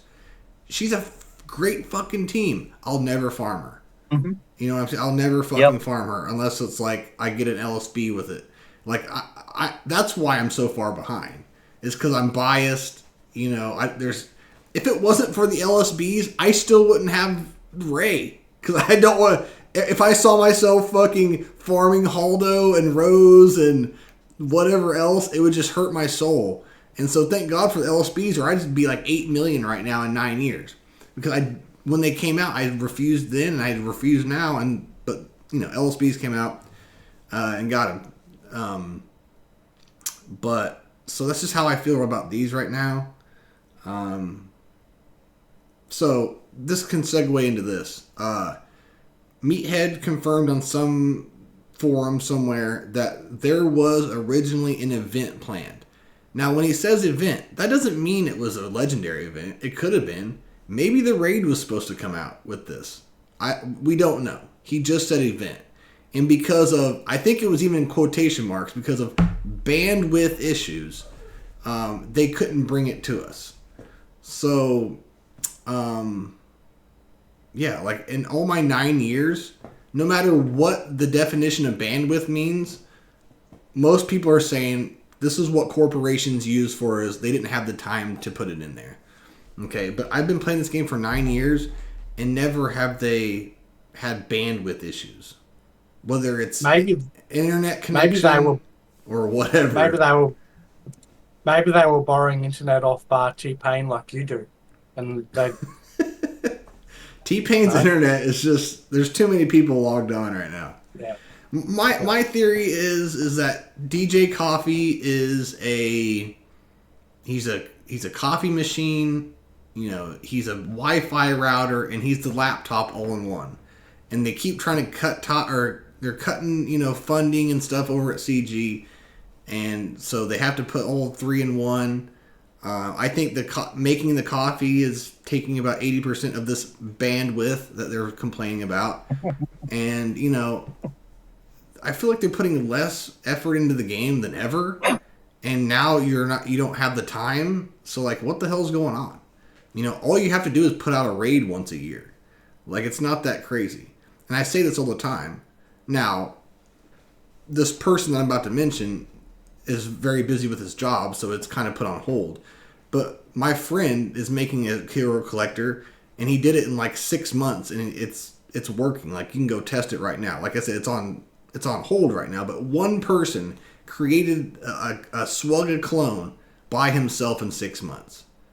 I could have this guy create a raid in like a couple weeks, and it'll be working and everything else.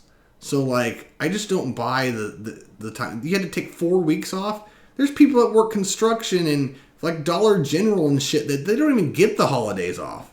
You have to take 4 fucking weeks off. You guys make more money than most of the hardest working people in the entire United States.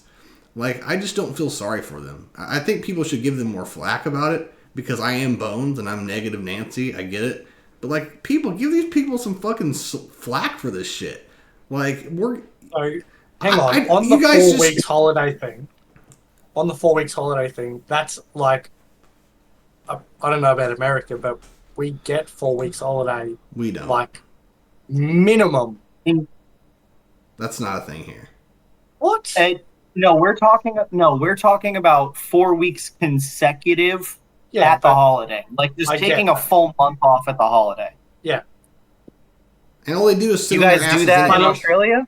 A lot of, like, speaking of construction, like, a lot of those companies will shut down beginning of December, or maybe let's say middle of December, so like a week or so before Christmas. And then because, like, all the materials and stuff like that are also shutting down, like the producers of the materials. The actual workers don't get the materials to site until the end of January. Like, I've got development, like housing development, going next door, and they haven't come back to work yet, and we're on 19th of January. This is why I need to like, move. It's been a month. Like, literally a month. House frames are up. Like, some of them have got roofs, some don't. And they're just like, oh, we haven't got materials. Mike, the most back-breaking jobs usually get the least amount of time off. No, not here. Yeah, I gotta guess those guys aren't getting paid. It's like, if it rains a little bit, they're done. If it gets over like 35 degrees, they're done. Which in Queensland is like common. A lot of house construction is the same way in America. If it starts raining, work's done for the day. If it gets too hot, work's done for the day. Those are due to safety concerns imposed by OSHA, not because people are like, "Oh, I don't want to work." Like, this is the government's a government agency telling them you're not legally allowed to work right now. But in America, the only people that is like, oh, Christmas is coming up, so we're going to take off 4 weeks and come back at the end of January. The only people doing that are people whose salaries are like 8 digits or more. Like, it's not a thing in America. You need to come to Australia. I get 12 days of PTO to use a year where I want. It's my baby. So I know I'm always bitching about them, but like my thing is like if you had an event planned, you need to give someone a reason to spend on these characters. If it's just a team, so that's what it came straight out of Meathead's mouth. It's just a team. There was an event planned, but they're not gonna put it. So it's just a team. So you start out the year with the most underwhelming team ever in creation of the game itself. And you tie no events, you give no one a reason to wail on them. Now, people are wailing on them. I'm going to say, the guys, they're going to be needed for something. They're not going to give you this team. There's always something in the pipeline for every new team. So it could be the raid, it could be something. So don't think that... I know a lot of people that are going to put it off, as me including, but just know if you do, you will pay for it. And at the very, very, very least, they do this with every new Marquise. The next iteration after Bats, Dr. Dre or Nasty Bay or whatever we call her now, it's all going to be new Bad Batch related. She has 2 new buffs and debuffs and captive and all that. That's going to be very heavily... So at the very least, it's going to be Conquest related. But in the future, just be ready for them to have something that you're going to regret for not working on them. What's that? What'd you say? I just started laughing. You mentioned Conquest, and I'm thinking about how like all these new teams now, they have all these Omicrons for all different game modes. Like how the Gungans even had like a Galactic Challenge Omicron. Mm-hmm. Thatcher's going to have a fucking Conquest Omicron. I can see it now. Well, there's already one. The fucking Sortie. Sword. Padawan Obi-Wan? Yes. Yeah, Sortie and Padawan Obi-Wan both have Conquest Omicrons. I'm just saying, like, you know, because obviously there's got to be the GAC, there's got to be the territory battles, and there's got to be the territory wars. That's only 3 of the 5 characters. So what are the other 2 going to be in? Well, they're probably not going to do a Raid Omicron and a Galactic Challenge Omicron like they did with the Gungans. So one of them has to go to Conquest. What's the 5th one going to go to? A Squad Arena Omicron? Yeah. Late Arena. I don't know. I mean, I want them to put it on some old characters again. I think everyone agrees with that. Like, I miss that. Everybody does agree with that. Batch is going to get a shit. I had a thought while you were talking about the bandwidth issues. It's a space surfboard. He's surfing on a board. It's just a Silver Surfer reskin, but it's a dog. But what were you saying? So I had a thought while you were talking about the bandwidth issues. So people asked, because they pointed out in their previous trail ahead about how like, oh, every area is going to end with some massive event, and people were asking Meathead, what's the massive event for the end of the era of cavalry going to be?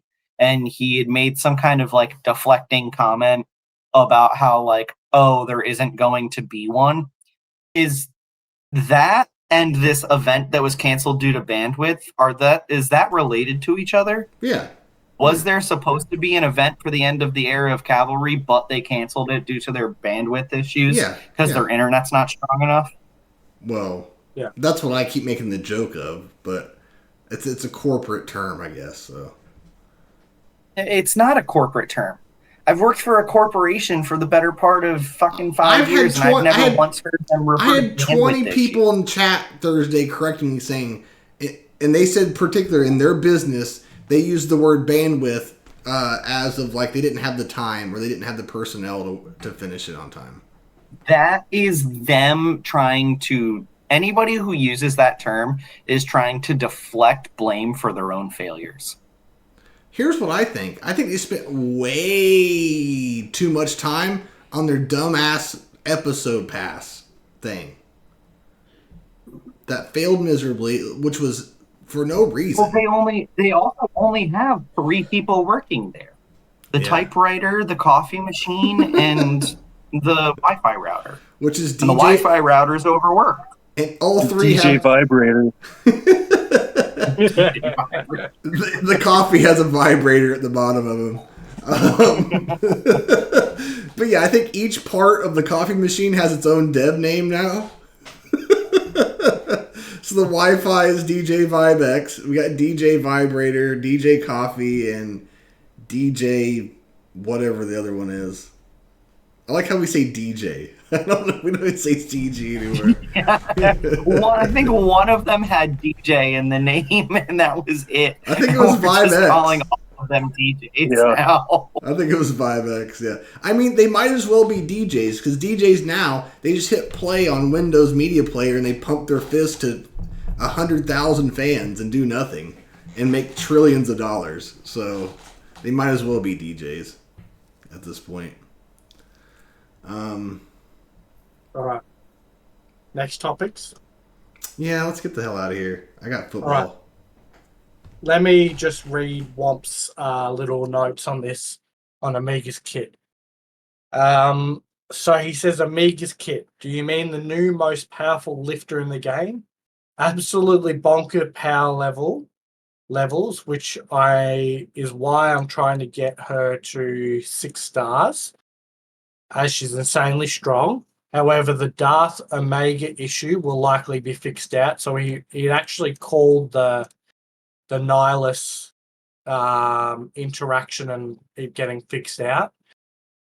He says, my guess there will be given a Bad Batch only as part of the ability. Do I like the character? No. Do I like the kit? Fuck yes. It's nutty. So, yeah, I think he enjoys the character. I'd a guess. The more words, the more happy he is. So Yeah. Fucking nerd. Womprat, you're a fucking nerd, bud.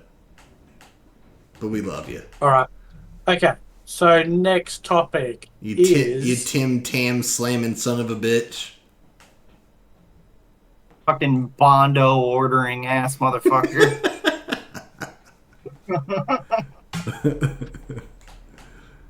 Yeah. All right, so Anyway, moving on. All right. So we had an update come through on the 13th, which is, in a nutshell, a couple of things worth mentioning. Padawan Sabine is now farmable in Darkside 6E, the hard node. General Syndulla has gone into chromium packs and shipments. There is an Extra Life calendar, which is coming out on the 20th of January. There's also in the web store an Extra Life chest sort of thing, and it gives you random shards and stuff too. So probably worth going onto the web store if you haven't been. And that's sort of that part of it. Real quick, I was Um, super happy to finally fucking get one of those characters farmable free to play. Like, Jesus Christ, I've been staring at those guys for fucking 3 months now. And a lot of people are saying, like, it's right on time for the cadence, but it feels like it's a lot longer than that. You know, I've been waiting on that, so. I think that their cadence for character release was just very sped up towards the end of Ahsoka's era. So we're feeling like, because we got these characters back to back to back, that we're like, hey, we should be getting them in game now, free to play. But you know, like people are saying, like, no, it's normal time frame still. TK, do you think it's late or do you think it's about right? I know you already got them day one, but Feels like it's taken forever for them to become farmable. I mean, I don't know what their general cadence is for releasing stuff, but it does feel like they should be farmable by now.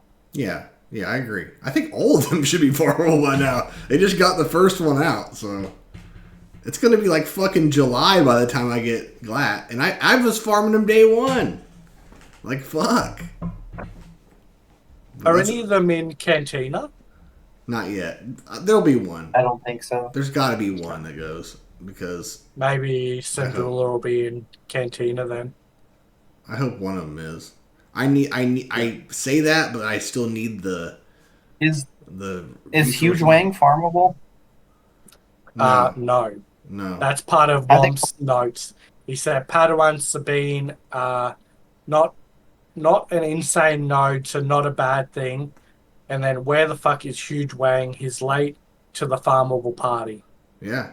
So Yeah, Sure. Huge Wang, I think he's gonna be the Cantina guy because like he's just such a weird off character. Like not a lot of people are gonna have a droid team built up besides Grievous unless they're an endgame player. Like how many non-endgame players have like a full team for Sortie actually built up that they consistently use? And Huge Wang's only homes are Ahsoka and Sortie. I try to use So I think Sortie all the from there, time. It just never works out. Like I keep trying to put her on defense, and I've tried so many different comps. With Well, that's so many because different you datacrons. didn't try that one lineup that the guy used when you were doing my GAC for me with the weird like General Grievous lineup. But see, it was working, right? It was really good. I think your account just sucks. But if you use separatist I think droids, you're a bitch. if you use separatist droids, it shuts off a lot of her kit. If you go read, so. Mhm. But I used to use those. No, it does, and that's why it's so weird. But it gave me problems. But if I had my Bones account, can't win unless he has access to every tool in the game at his disposal. bullshit. Where are you at? that was a drive-by shooting if I ever saw one. I'm in K2, buddy. I'm in K2. I don't have everything. I'm in K3 and I only have. How long have you been playing, man? I took like a 2-year break, but I started playing this game shortly after it came out. So I've really been playing probably maybe like 5 years, but I've always considered everything that wasn't a GL to be more important than farming GLs because GLs just take too long. The only reason I'm working on GLs right now is because I don't have all the shard farming done for Bo-Katan Mandalore, and Afra is just not What's your GP? in my about to be 11 million. Okay, so your account sucks ass. You have the same stuff as me and TK. Same GP, but you have 4 You guys remember- GLs? You guys remember, like, not even 10 minutes ago when Bones was saying if it wasn't for the Lightspeed bundles, he would be an 8 million account? Yeah, but if I can get those, so can you. You have a job. I have to beg for my LSBs. I have the Lightspeed bundles. I'm now finishing them up. I'm going to be unlocking Jabba next week and Rey like a few weeks after that. All right. So I'm about to be at 6 GLs. I think in order I've for just you focused on everything else first. to be a co-host, you have to have at least 6 GLs. Hey, TK. There you go, mate. Yeah, I have 6. I think. I have 7. Yeah, TK, we're I about have all of them, but I don't have Lord Vader. It's I have getting, all Oh, the man, others. And yet, we're just sitting here, I've just also like, still made it into Kyber 2 multiple times. Even before I got Glap, when I only had 3 GLs, I was still getting into Kyber 2. So clearly, it is not an account problem. oh, I've played it personally. It is. all right, I'm telling you, it's not. next topic. Well, next note, I should say, from Womp. So he's talking about what's her name, Sandula. Shipments are yay, but she's bloody late. Maybe pre-planned, if not CG strong point. Seems How about I should have got. How about Womp Rat? Just come on the show or don't make us any notes because we don't know what you're talking about. I think he's saying that I love the effort. If it is actually late, it's not a surprise that CG's just like fucked it up. Because then they have got a history of just forgetting shit. If what's late? The Marquise? That, yeah, we should have had Syndulla already as on a farmable node. So you're saying he's saying that's what they're good at is fucking up cadences and stuff. Forgetting shit. Yeah, because like you know with what you rolled a mod. Congratulations, get that shit out of here. It was the reroll I was talking to Mike about right before the podcast started. Okay, It Did was you calibrate it? Yep, I got the speed roll. It's a 28 speed mod now. Told you, dude. Don't be scared of the 40 freaking attenuator calibrations, man. You gotta do them. Even the 75s. Spotify can't see your shitty mod. No one cares. Fuck off, Bones. They should come watch us live on Twitch if they want to see things. And sub while they're at it. Yeah, you fuckers. All right. Next topic is because I want to go to bed. We're at 2 hours and 20 minutes, and we've had literally half a topic and a kit. All right. So during the week, we had a post about the Naboo raid. They're making some adjustments to it. Basically, the command droid special ability will now start on cooldown, and the cooldown has been reduced from 3 to 2, which means it'll use that the dispel and heal up and that sort of stuff a turn quicker. The command droid can no longer give itself a bonus turn with the charged modifier, which will maybe change up the order we use the ship abilities. There's now a status effect for the command droid that indicates the number of turns remaining until the special ability is able to be used. So it's a lot easier to track rather than trying to just remember it. Thoughts on that, guys? So is it easier or harder? Easier. They made the raid easier. With the cooldowns, the cooldowns being reduced? Yeah, I mean, we were already used to how to play it. Now we got to figure it out again a little bit. I mean, but I think our old strategy is still going to work, just maybe a little bit better.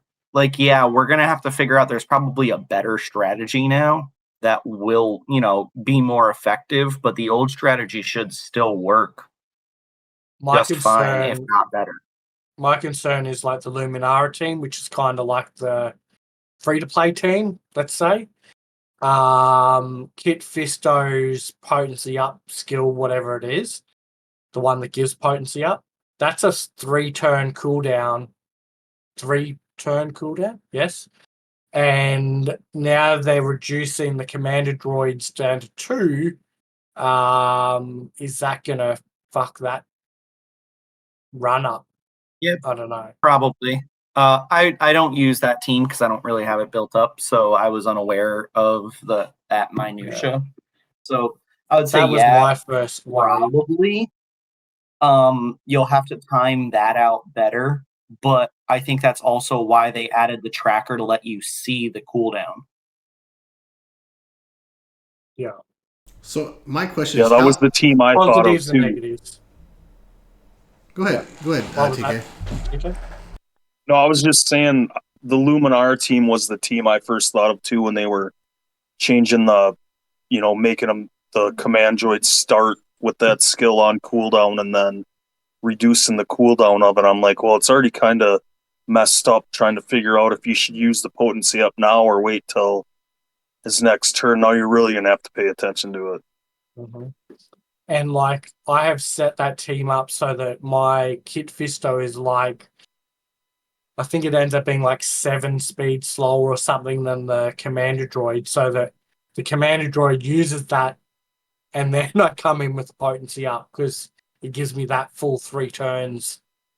And then basically once he uses it again, then Kit Fisto has his go, and or a couple of turns, couple of characters later he goes, and yeah. No, the dispel is more often, Steve. Instead of it being 3 turns, it's now going to be every second turn. So it means they're going to dispel in that more often.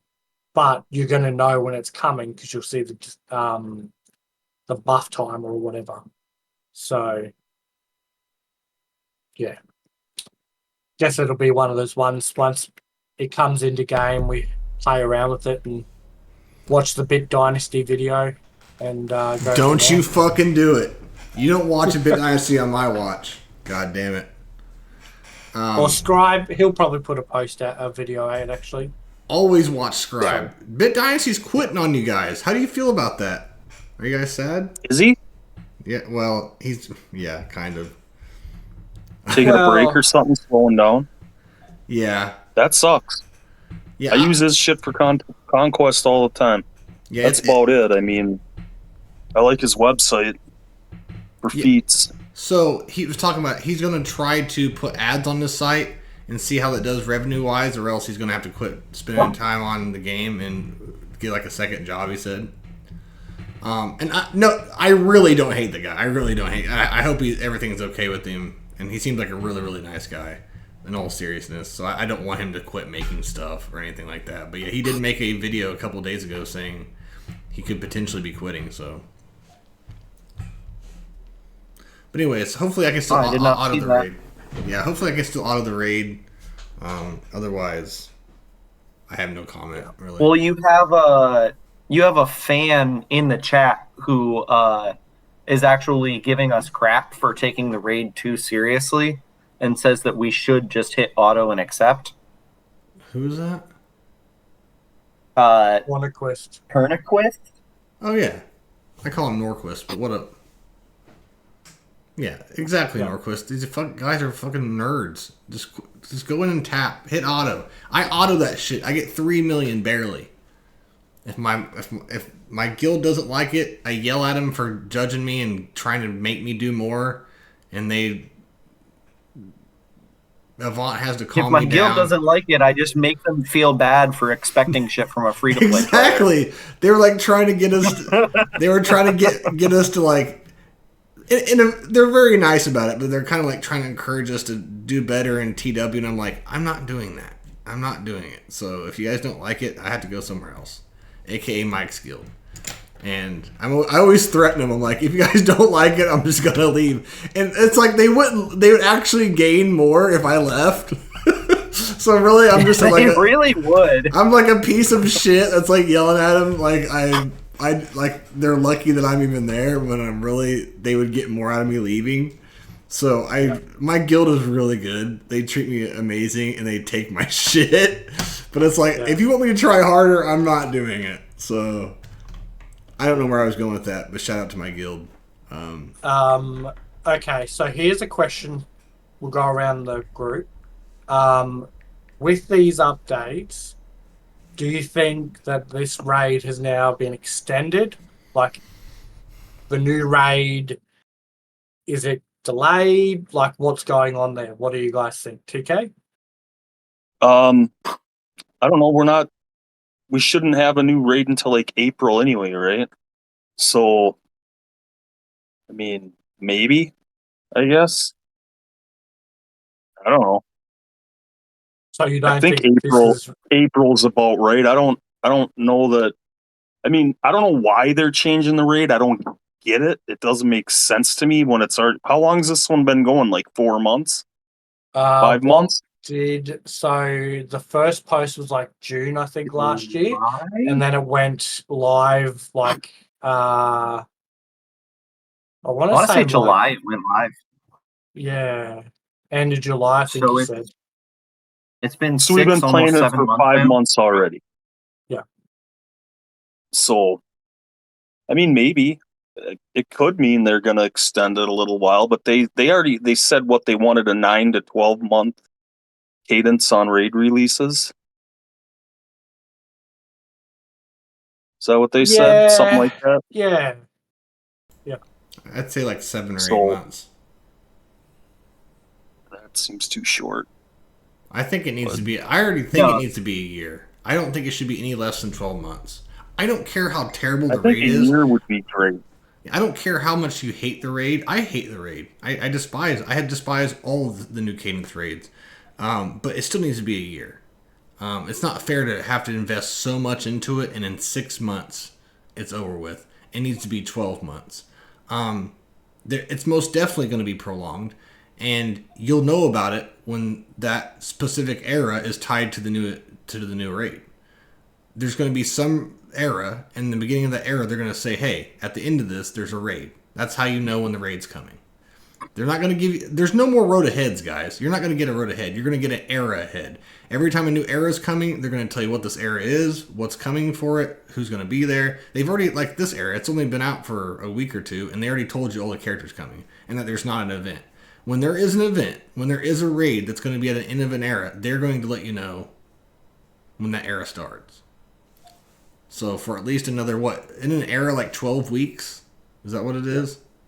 So for at least another 12 weeks, there's not going to be a raid. And then even then, it's going to be another 12 weeks before you get it, because it's probably going to happen at the end of it. Okay, so to put it, the actual date, I've looked it up. 2nd of July is when it came to the game.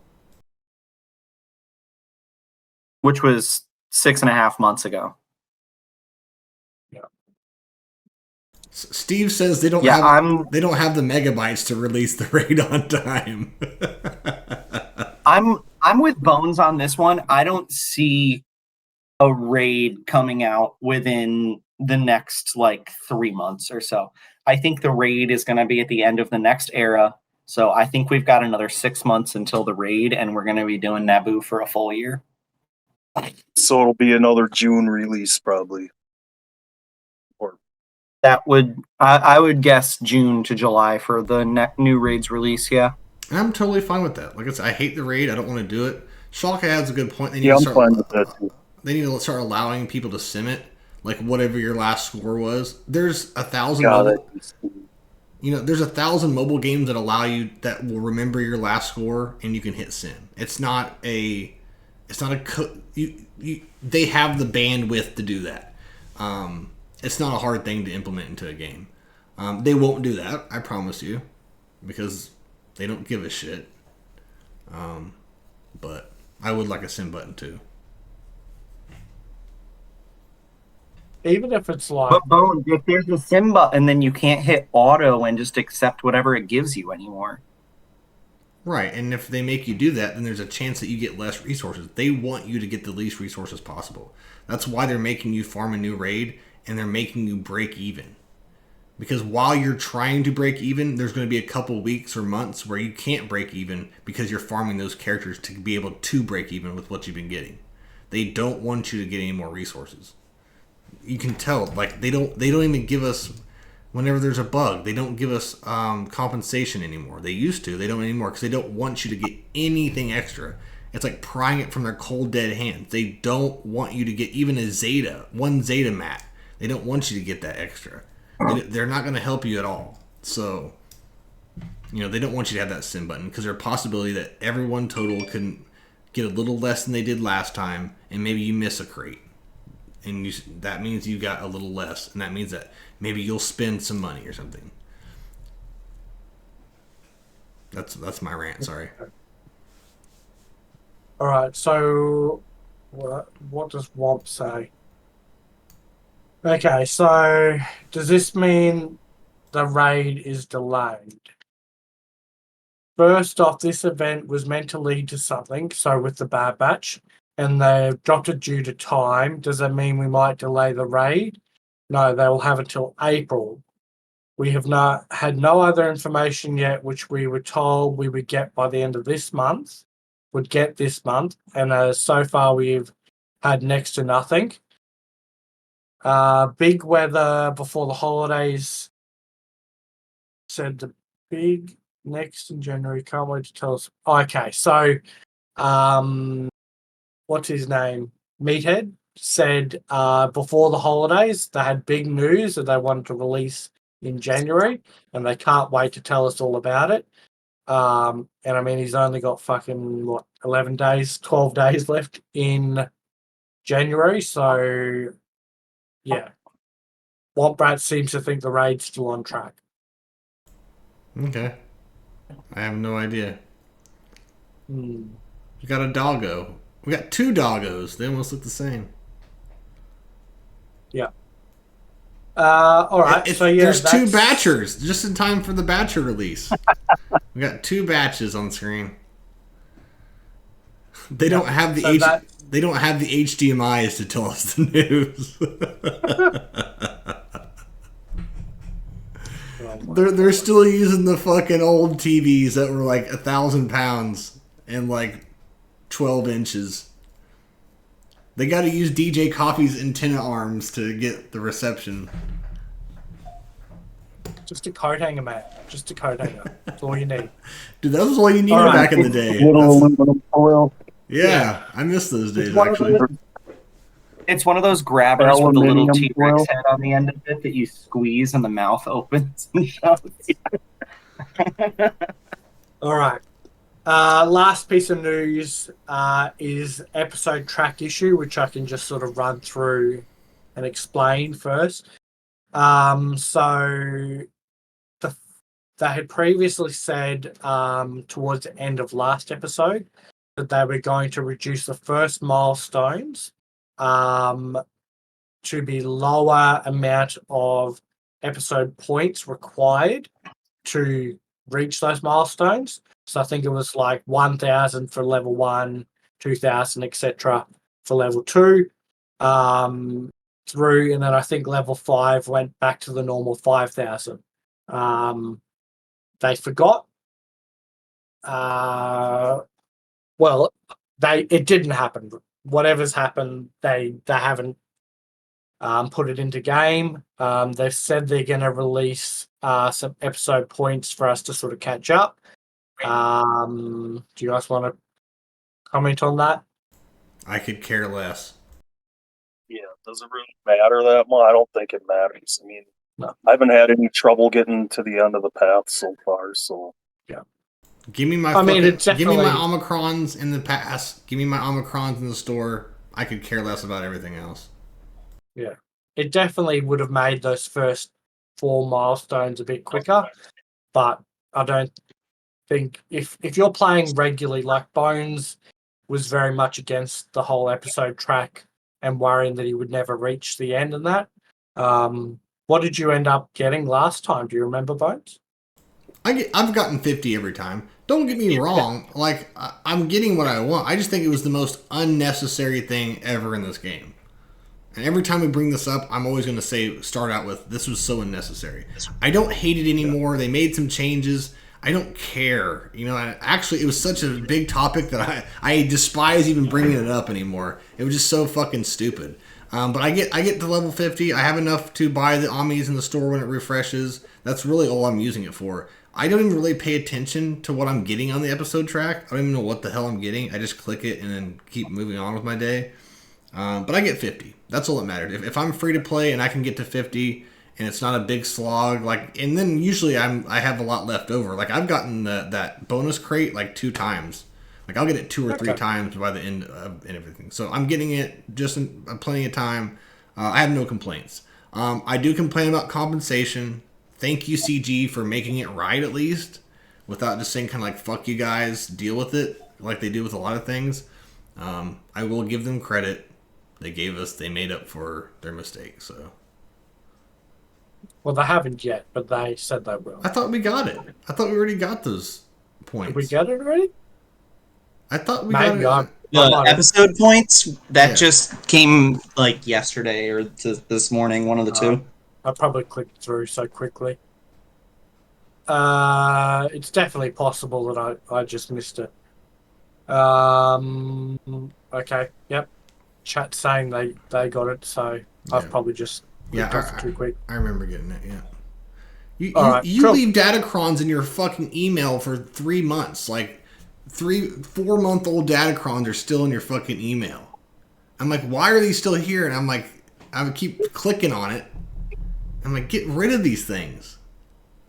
They were there for like 4 months, man. Like, there were datacrons that you couldn't even get for like months. It's not possible, Bones. I It think is it is. not possible I for it think to have it been there is. for 4 months. It's like, imagine No, because it deletes the email after 3 months when the datacrons expire. imagine living in your house for 25 years and you come upon like a fossil that you didn't know about. Like a fucking excavation site of like a velociraptors underneath your garden and you never knew it. That's his email box of datacrons.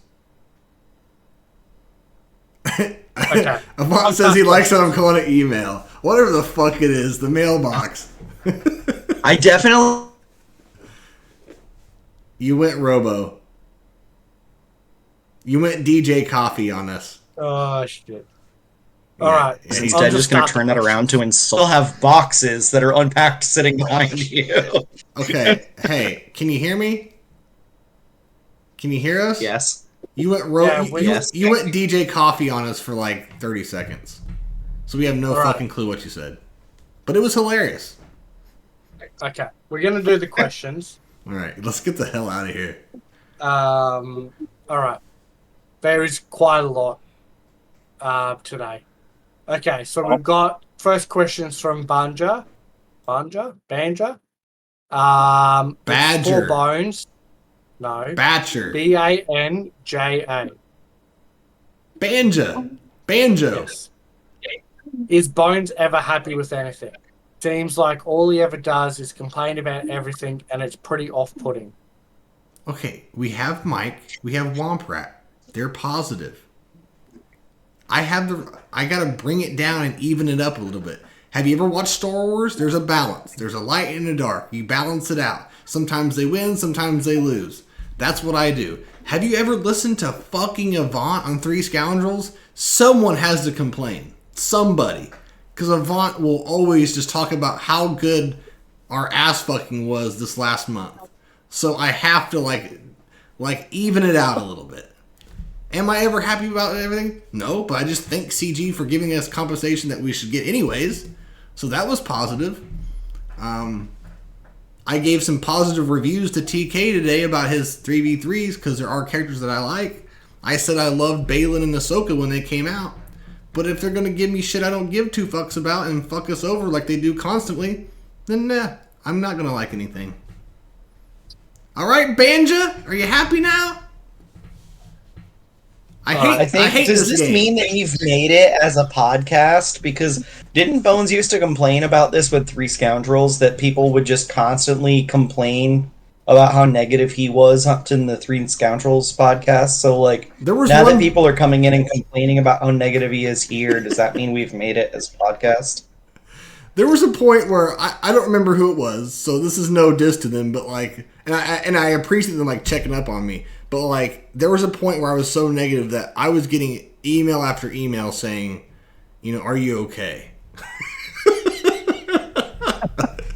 And I think there were some people saying like, there was a couple that said, I'm not watching your show anymore. And I was like, okay. Yeah, I'm still, my thing is, guys, is I don't care what you think about me. And this isn't like me going at anyone who doesn't like my negativity. I just don't care. I'm the same way I am when I leave off the screen. Like, I am me. So, like, I don't care, and I've never cared. And actually, that's gotten me farther than if I cared what people thought. If I cared what people thought, I would have quit the first week into content creating. You know? Because, yeah. But I'm not trying to get too much of it being a dick. So, thank you All for right. your question, Banja. Well, it was more a comment, but sure. But I am negative about a lot of things, yes. But I just tell you how I feel. And you'll be surprised that a lot of people feel the same way that I do.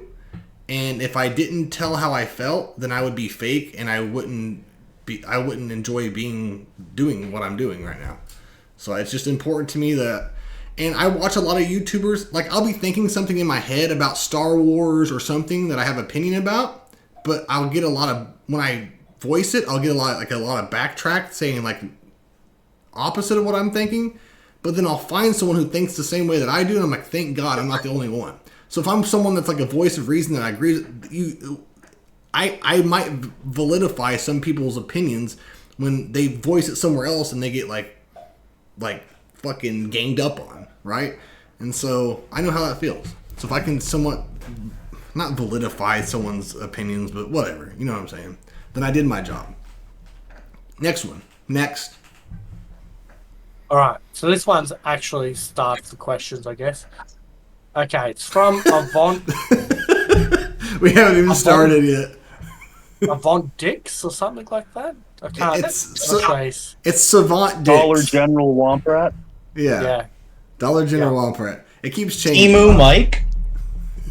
Oh, that guy. Now I know who it is. We know who that. He's such an asshole, though. You know, he's one of the. You guys think I'm negative? Go watch the fucking Three Scoundrels. He's just an asshole. Yeah. All right. He's a womanizer. When Kate's on, he's the biggest womanizer I've ever seen. He makes racist comments all the time. The hobnail. I've never been on the Three Scoundrels podcast. You haven't, Matthias? No. Oh, okay. So who are you talking about that's a womanizer and racist? Because I've never been on that podcast. Okay, shut up. Shut up. Spray bottle. Spray bottle. Okay, let's get these fucking... We haven't even started the question yet, so let's continue on. If you put a hot dog on a bun, is it now considered a sandwich? What if you put the hot dog on a piece of bread? Is it now considered a sandwich? Okay, so if you put the hot dog on the bun, I is it have considered a a sandwich? very controversial answer to this. I've gotten into fights with it before, and I've had to defend my opinion on this before. The answer is plain and simple. If the bread is on the bottom and both sides, it is a taco. That's it. All right, I'm going to mute you, TK. I mean, isn't bread really just an edible utensil? I would say that, yes, a hot dog is a sandwich, whether it's on bread or on a bun. Maybe not a traditional sandwich, but like a submarine sandwich. All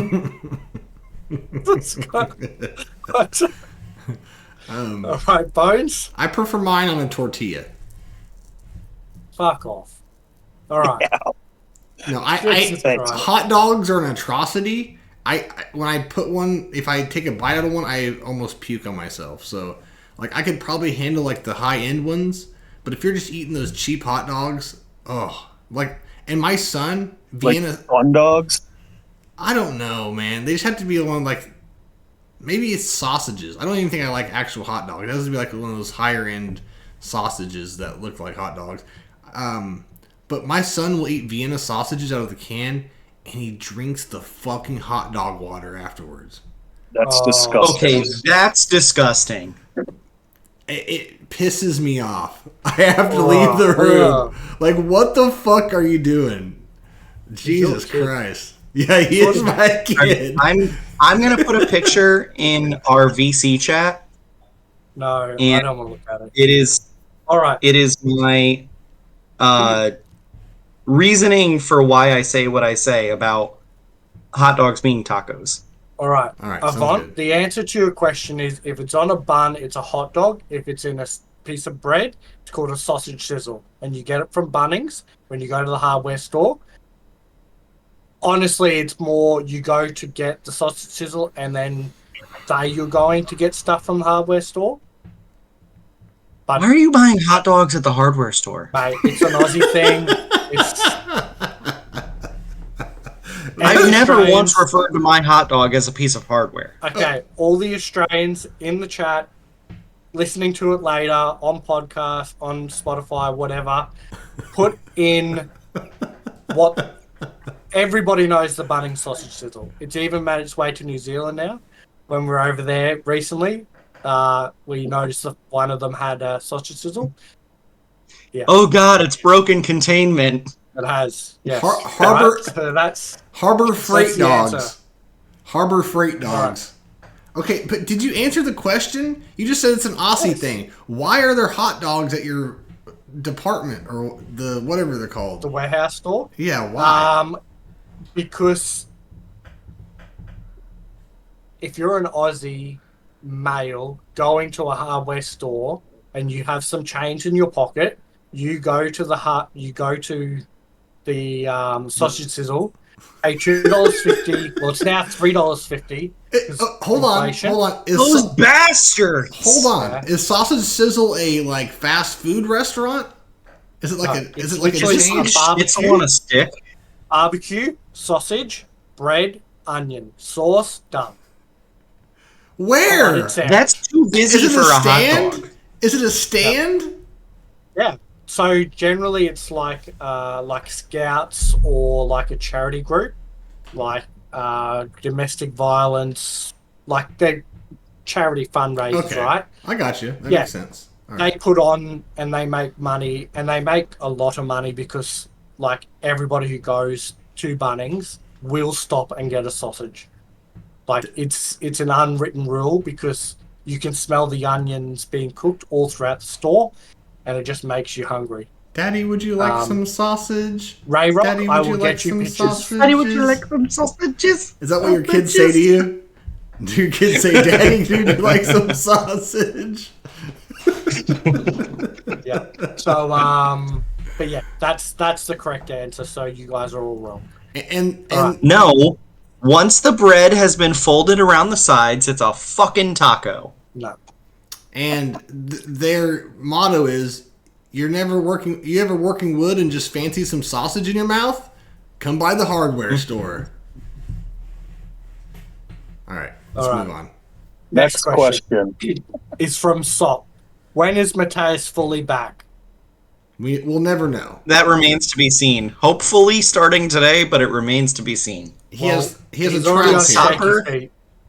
He's already on Sopper, shaky ground. I mean. I'm glad to hear somebody missed me. And you know what, Sopper? You're my new favorite person to hang out with in Bones' chats. Don't forget about him. Make sure you sub him a gift him a sub every time you see him. Okay. It's for next him, not question me. has come from E-Ray. Cicadas are true bugs in the Hemiptera order. Hemiptera. What Hemiptera. is using big words, along with aphids and plant hoppers. They are known for their loud courting sounds and are sometimes called harvester flies because their song is associated with late summer. There are over 3,000 cicada species worldwide, with about 190 in North America. They are found in every continent except Antarctica. Cicadas have piercing, sucking mouth parts and feed on sap from tree roots, twigs, and branches. That being said, if you could take the place of one character in Star Wars, who would you be? I knew that was going to happen. I was like, this is just going to be a random thing. Well, thank you for that. I would hate take the fucking place cicadas. of Queel, so that way I could just have some, like, catchphrase that makes everybody else shut the fuck up. What about I'm so Mando? Mando's never said, I have spoken. Queel says it. Yeah, but I could bring him in cold. Like, Mando has catchphrases. That's not his answer. Yeah, but That should be Mando's your answer. He doesn't catchphrases wanna don't be make other Mando. people shut up. He wants Mando's to catchphrase is a question. All right. God damn it, All right, Mike. TK? Plus, I'm the same height as Queel anyway. DK. I'm gonna go with Chewbacca. I mean, I've already got the pelt.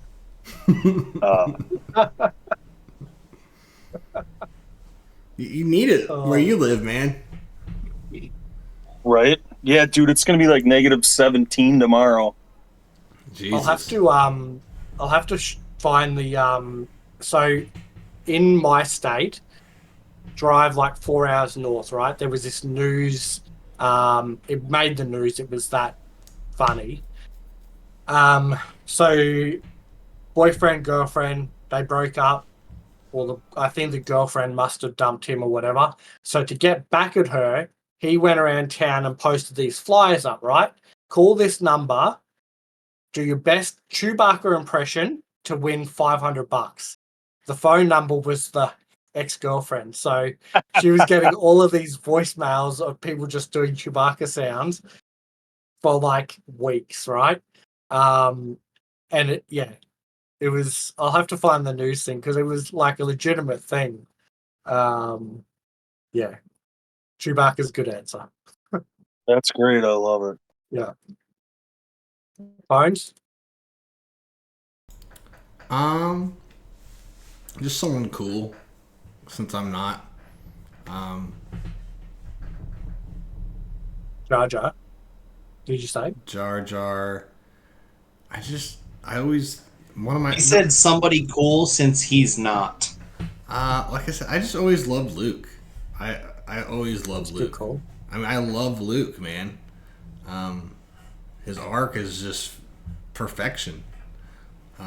So yeah, and every time I keep talking about how I cry. My heart wrenches when I see like the end of Return of the Jedi, when he cuts Vader's hand off, and it's just so sad. Right when that happens, every time that scene, my heart wrenches. I don't cry, I don't shed a tear, but I also did cry whenever he came back in Mando season 2. I truly cried. My wife thought it was so ridiculous. She didn't even know what was going on, but she saw I was starting to cry, so she filmed like the end of it of me crying. But I was like, I just love Luke so much, and I think that's a lot of the problem with Disney is they're trying to get away from Luke when he's really. We all want to know what happens with Luke and Han and all them. We don't give a shit about this other stuff. So yeah, Luke, I'd say.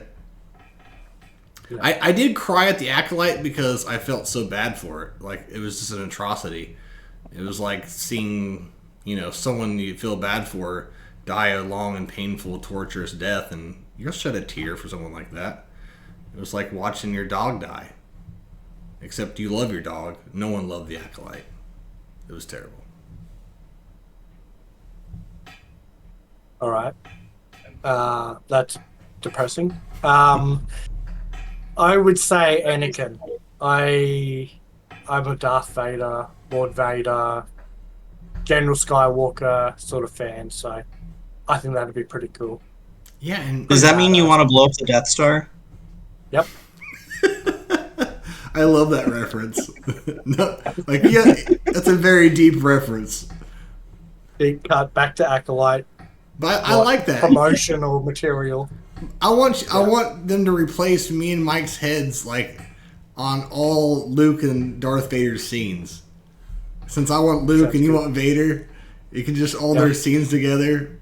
So anyone listening, if you can make that happen. I'm your father. Yeah, you're my father. But I eventually cut your hand off. Well, you cut mine off, so you deserved it. Yeah. Bones, I am your father. So if anyone's listening can make that happen, it can just be a terribly done head job. I know, but that's what it is. Can I just pose one question though? Like going back to, for E-Ray, who are you to say that cicadas can't be found in Antarctica? Have you ever gone there and looked for them?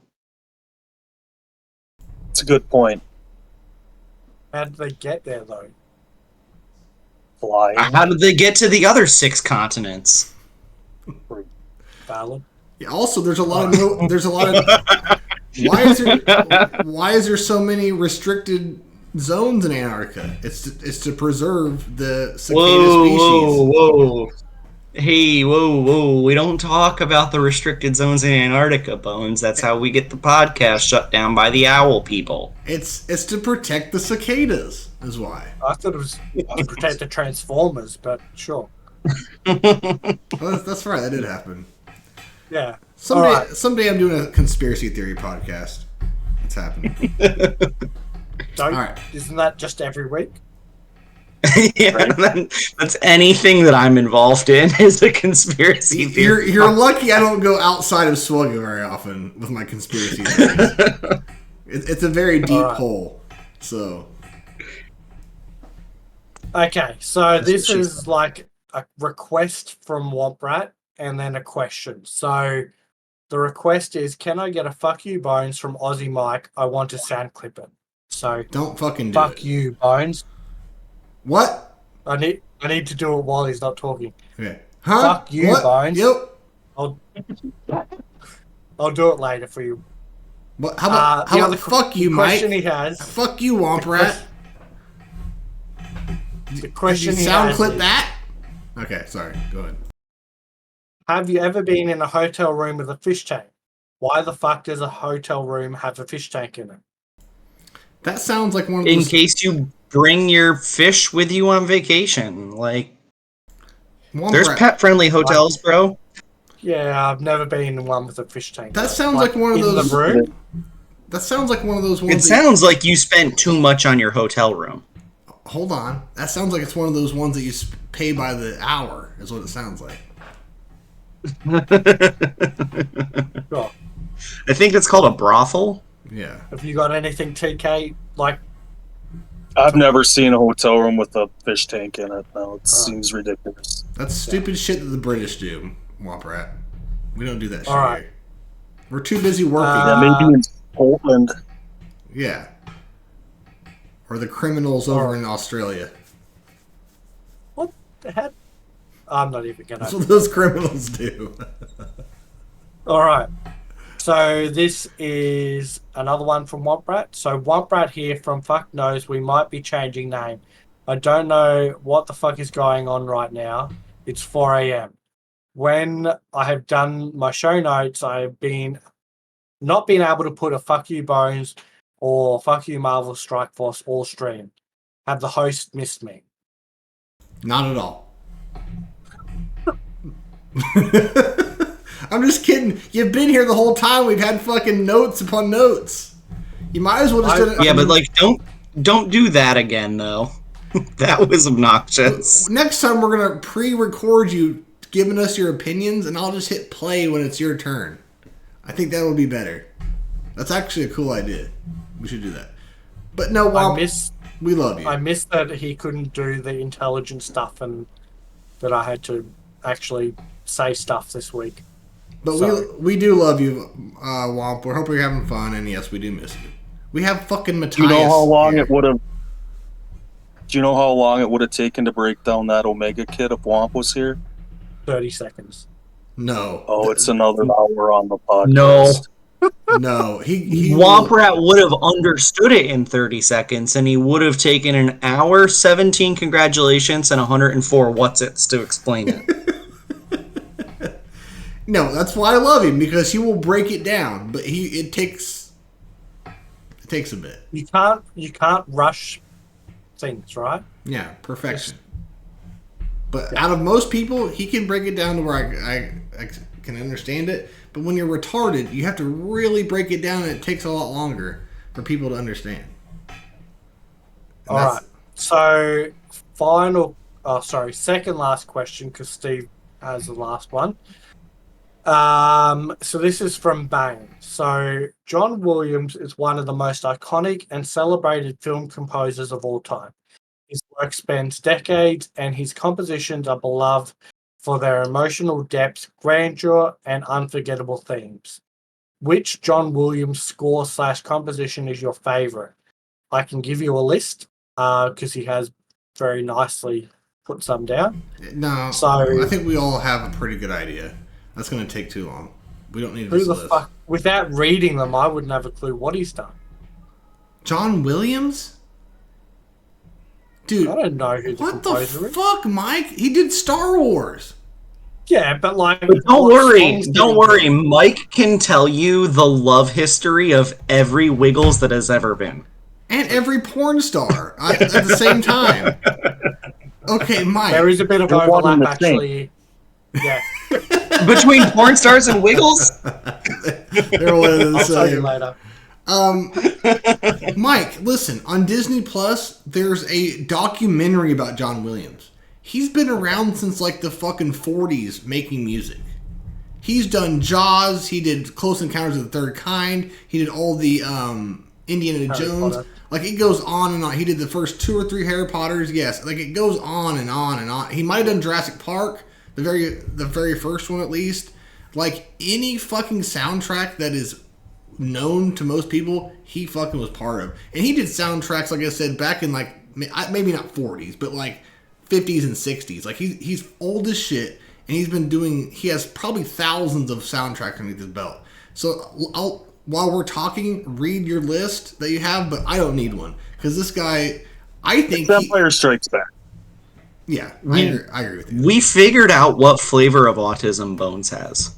But Strawberry. in my opinion, he outdoes Mozart, Bach. He is the greatest, not just movie composer, he is the greatest composer of all time.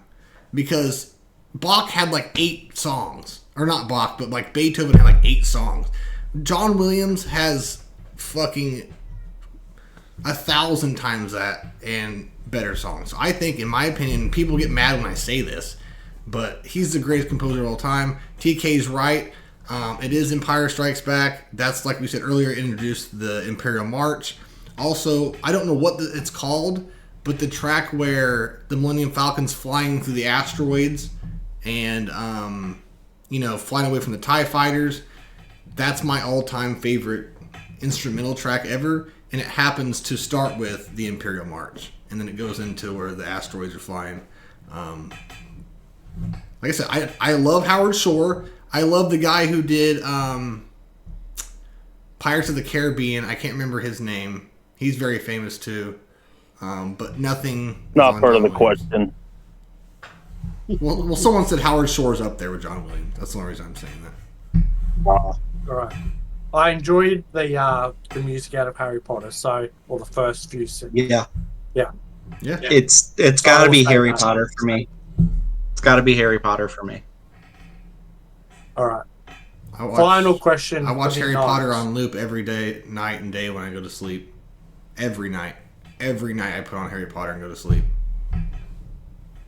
All right. Do you guys want me to go just leave now? Because I can just see it in your guys' faces. I can see it. No, I just want you to let Mike finish asking the questions so we can get this over with.